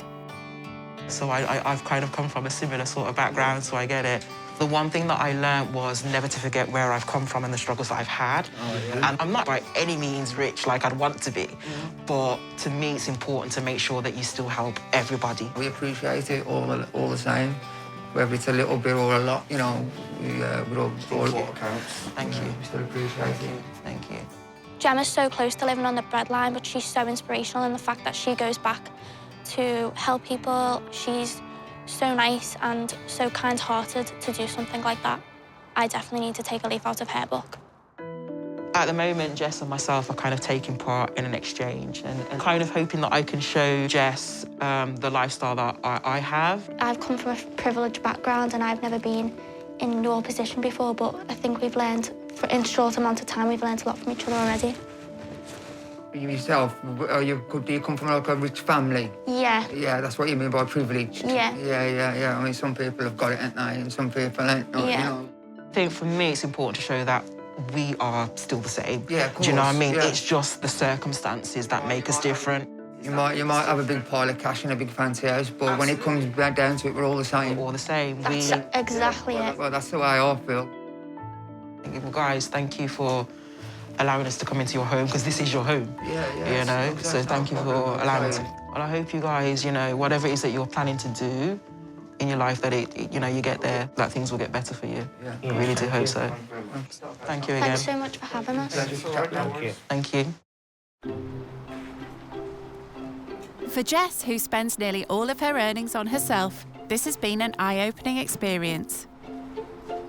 So how did you find that? So interesting. I think it's so nice that you do that. I definitely need to do something like that to contribute to society. Even if you don't have the money or even if you don't have the food, just to stop and say hello and sit down and have a conversation with them, to me, that's important. Yeah. So I'm going to take a leaf out of your book and even just acknowledge them, say hello, and in the supermarket, give to a food bank and just things like that. I think it's small things that make the biggest difference. Absolutely. It's baby steps. It's not going to be something that's cured in a day or, do you know what I mean? But small steps. I think if everyone makes that little change, then hopefully we can progress to something, you know, Yeah, better. definitely. I'd like to think so.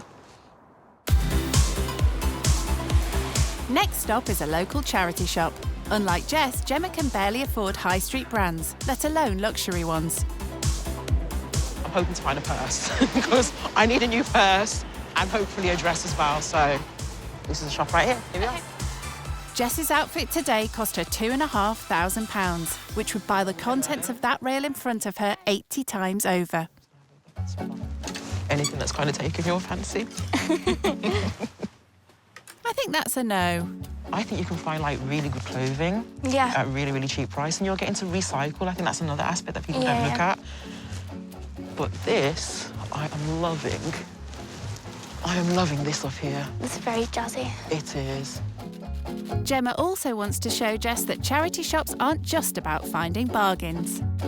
It's not just sort of like the cheap bargain, it's like you kind of get to donate to whatever charity they support in, as well as get an item, and you're kind of saving the environment as well. So to me, shopping in a charity store is important. Okay.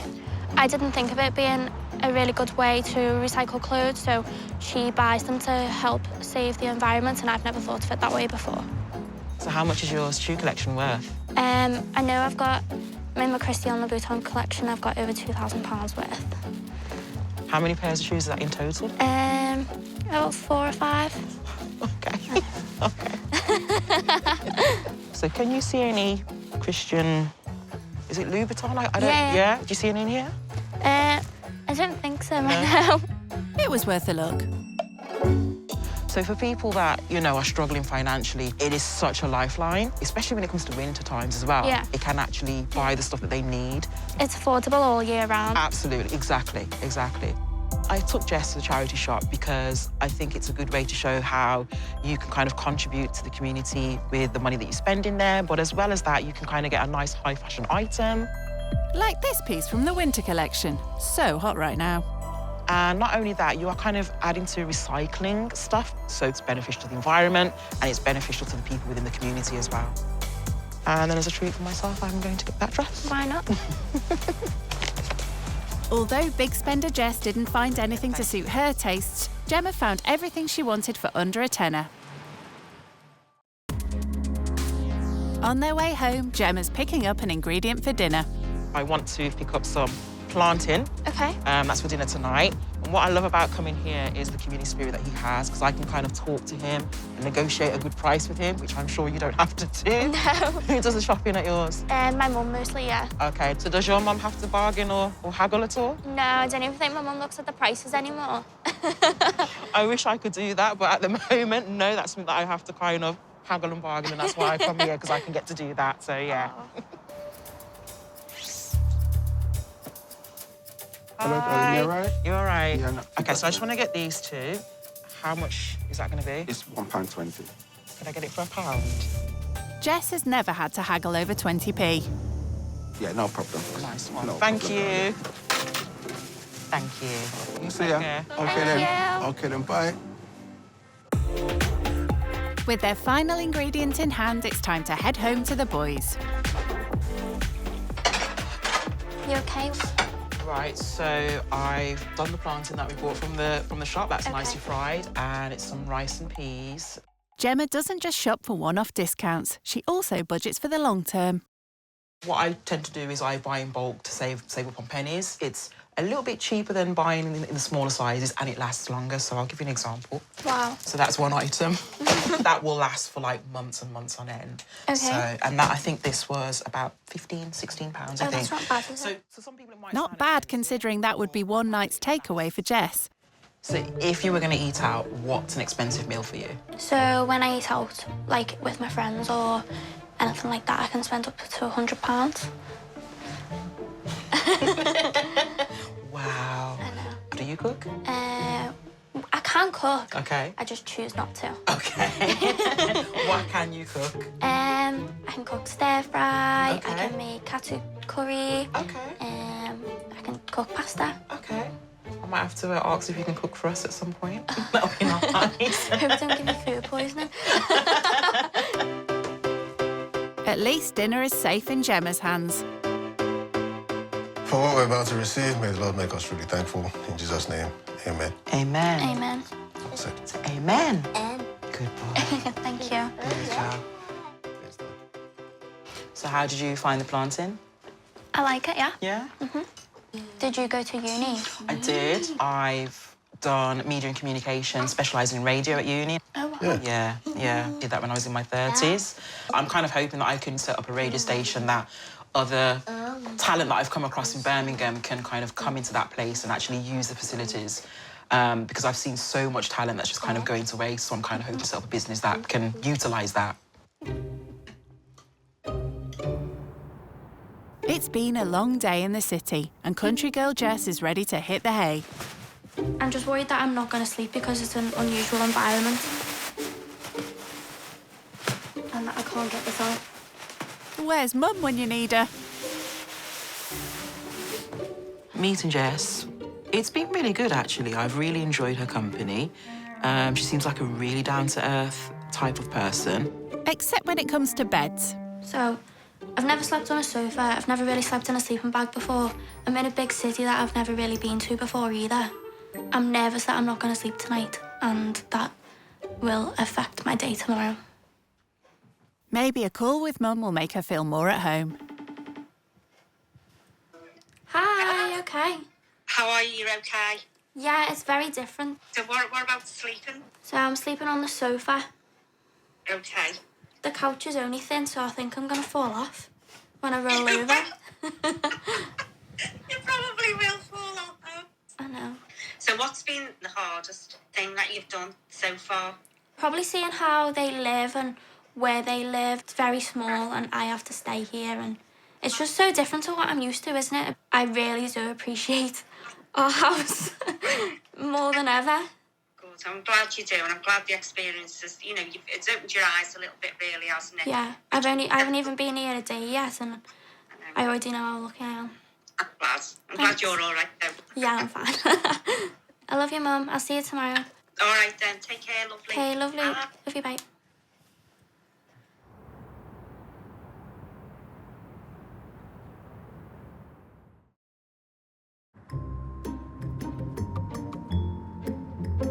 It's morning, but Jess is still dreaming of a comfy bed. Sleeping on a sofa was hard.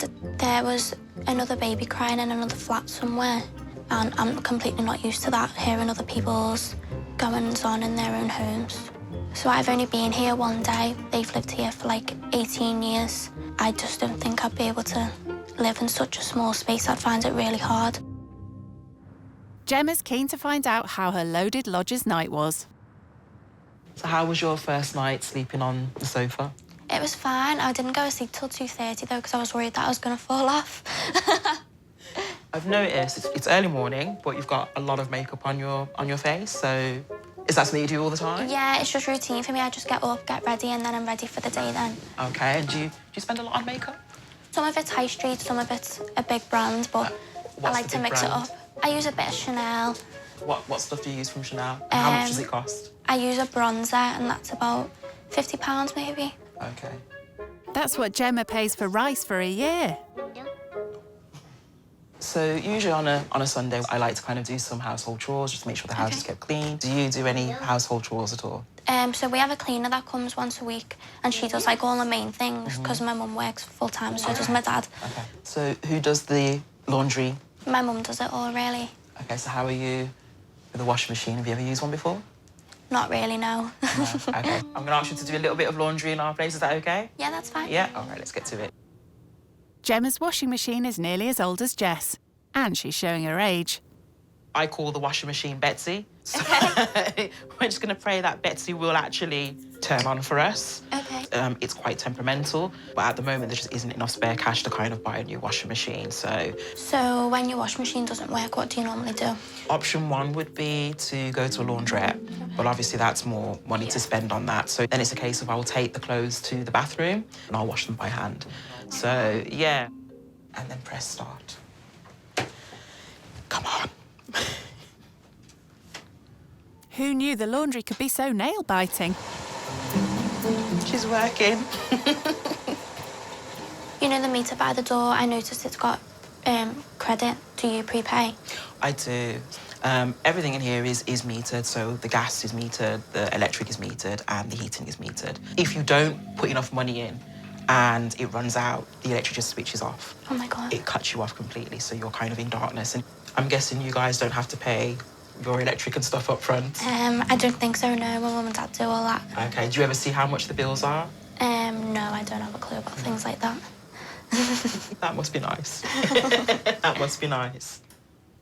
The laundry isn't the only chore today. There's no dishwasher here. Okay. So I'm going to ask if you can wash the dishes for me. Yeah, of course. Is that okay? Yeah, of course. So you can go and put your feet up. Thank you. It's Thank you. okay. Least I can do. It's time for Jess to roll up her designer sleeves and sacrifice her nail extensions to do the dishes.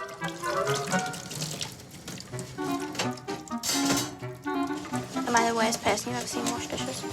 If the water's metered, that running tap is money down the drain. Okay, I'm done now, Gemma. With the housework done, there's time for them to don their warmest clothes and hit the slopes. The park's very close, which is good for the boy. Yeah. Yes, we live in a block of flats. Yeah. But then we have all this ample space. Look at the snow, look. Has Matthew seen snow before? He's seen it before, but it's not settled. Yeah. This is new for him. How are your ankles doing? They okay? I feel like my toes are about to fall off. Oh, my God.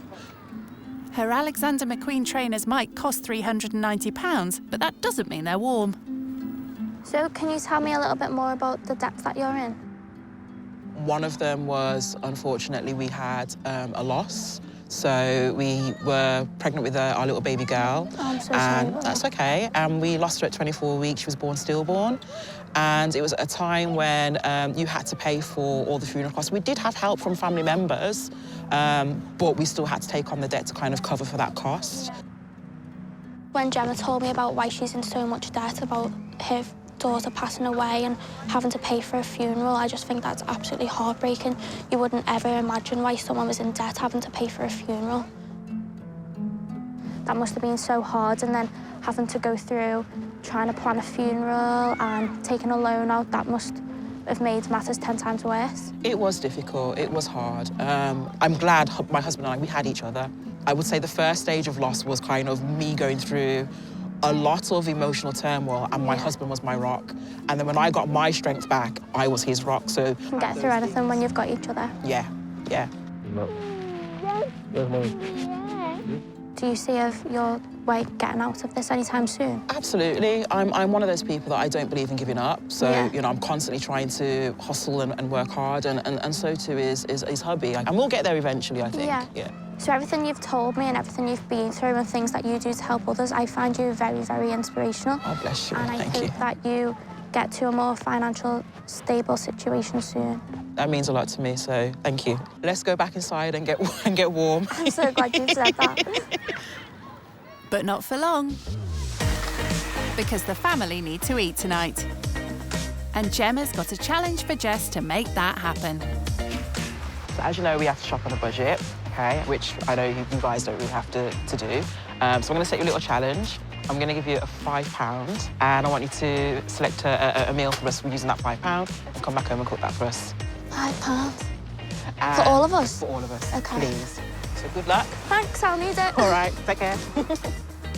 So yeah, it is a budget that we do tend to shop on. She told me that the budget they spend is like £200 every time on a meal when they do eat out. So I'm sort of like, oh, it's not the sort of budget that we have. Gemma has to budget all the time, and I've never had to do that before. I hope I don't let her down. I was thinking like maybe a pasta bake, because pasta and sauce is quite cheap. £5 is probably something I'd lose at the bottom of my handbag, and I've got to do a meal for everyone. I don't even know if that's possible. Oh, here's the pasta. It's actually only quite cheap. That was only £1. So I've still got £4 left. I'm going to see how well I do for the rest. Oh, pasta sauce is quite expensive. Tomato and cheese sauce for pasta bake is £1.99. So I've only got £2, 1p left. I might have to just get some vegetables because I haven't got that much money left.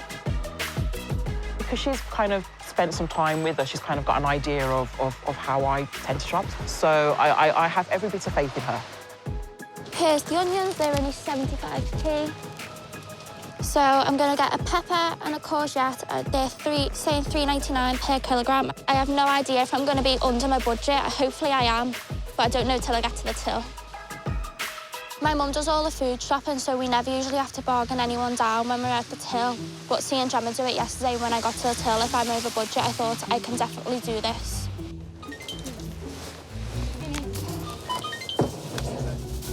That's $4.99, please. Yeah. A penny under. Thank you. Thank you so much. For a novice shopper, she judged that to perfection. Oh, that's so lucky, you know. I'm so happy that I didn't go over budget.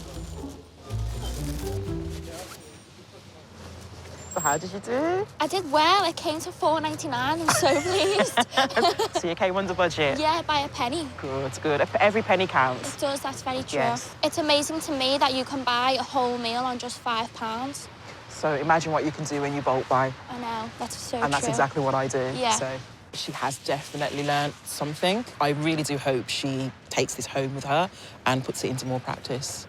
And I'm looking forward to tasting it. I hope it's nice. I hope so as well. I'm sure it will be. All right, let's go. Part 2 of Jess's challenge is to cook dinner for the family. And after a few pointers from Gemma, she's on her own. OK, thank you. So good luck. Thank you. Enjoy yourself. And it's try. nice to have someone cooking for us today. I'm feeling a bit nervous now. I don't want to let you down. No, I don't think you will. Jess bought all she needs to make a heartwarming veggie pasta dish. I'm just going to chop all the vegetables, boil some pasta, and then mix the sauce in. Sounds straightforward. No pressure? I don't usually cook for another family, so I'm really feeling the pressure. I'm quite nervous, especially doing this in someone's kitchen. Even the vegetables are looking unfamiliar to her. I feel very out of my comfort zone because I'm in a kitchen that I've never been in before, cooking for people that I've only just met. And the onions aren't making it any easier. Who knew if cutting an onion would be so hard? I've definitely cut an onion before and it wasn't that hard. I'm getting annoyed now. A chef in a pink blazer. It's interesting. I'm trying to think of a time when we've had someone come in and cook for us. It just sounds ridiculous saying it out loud, actually. Yeah, no, it doesn't happen. After her knife nightmare, Jess's cooking has gone like a dream. So not only have I cooked and bought a meal for under £5, I've not spilt any on my pink jacket or white top as of yet. For snappy dresser Jess, that's a recipe for success. I hope you like it. This one's yours. Oh, bless, There's thank you. loads left over. Is that okay? Yep, thank you. Also want to thank the hands that have cooked it. Thank Jess for being here for the past day and spent time with us. Amen. Amen. Thank you. But will Jess's cooking be the answer to their prayers? It's good. I was so nervous. I've never really cooked for anyone before. Wait, is this your first time? Not the first, but one of. What do you normally do? What would you have done before you'd done this? I probably ordered it in because it's more not the point of ordering it in and spending the money, it's making the point of not disappointment. But you haven't disappointed. You've Oh, good. You've exceeded. It was good. Yeah, it was good. Her cooking has exceeded expectations. So what about Jess herself? So before you came, we were kind of worried that we would get someone that has not a single clue in just terms of general life on this sort of level. Yeah. He's spoiled and may not want to do certain tasks or do certain things, but you're nothing like that at all. What were you expecting from this? I wasn't expecting you to be as welcoming as you were. Bless. And your little boy, he's gorgeous, isn't he? So that's a bonus. Yeah. Jess has walked in a skimp family's shoes. But she's ready to get back to her real family. I'm quite excited to go home to my family. I feel like it's been a while since I've seen them, even though it's not. The Yorloye small flat has broadened her horizons.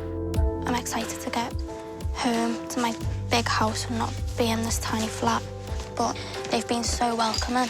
I've actually learned a lot, and it's been completely different to what I ever expected. She had sort of like a preconception that we may not be as welcoming because of the background that she comes from, that we're going to start judging you or think any less of you or worse of you for that matter.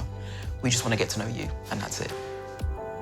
I want to say thank you so much for making me feel so welcome.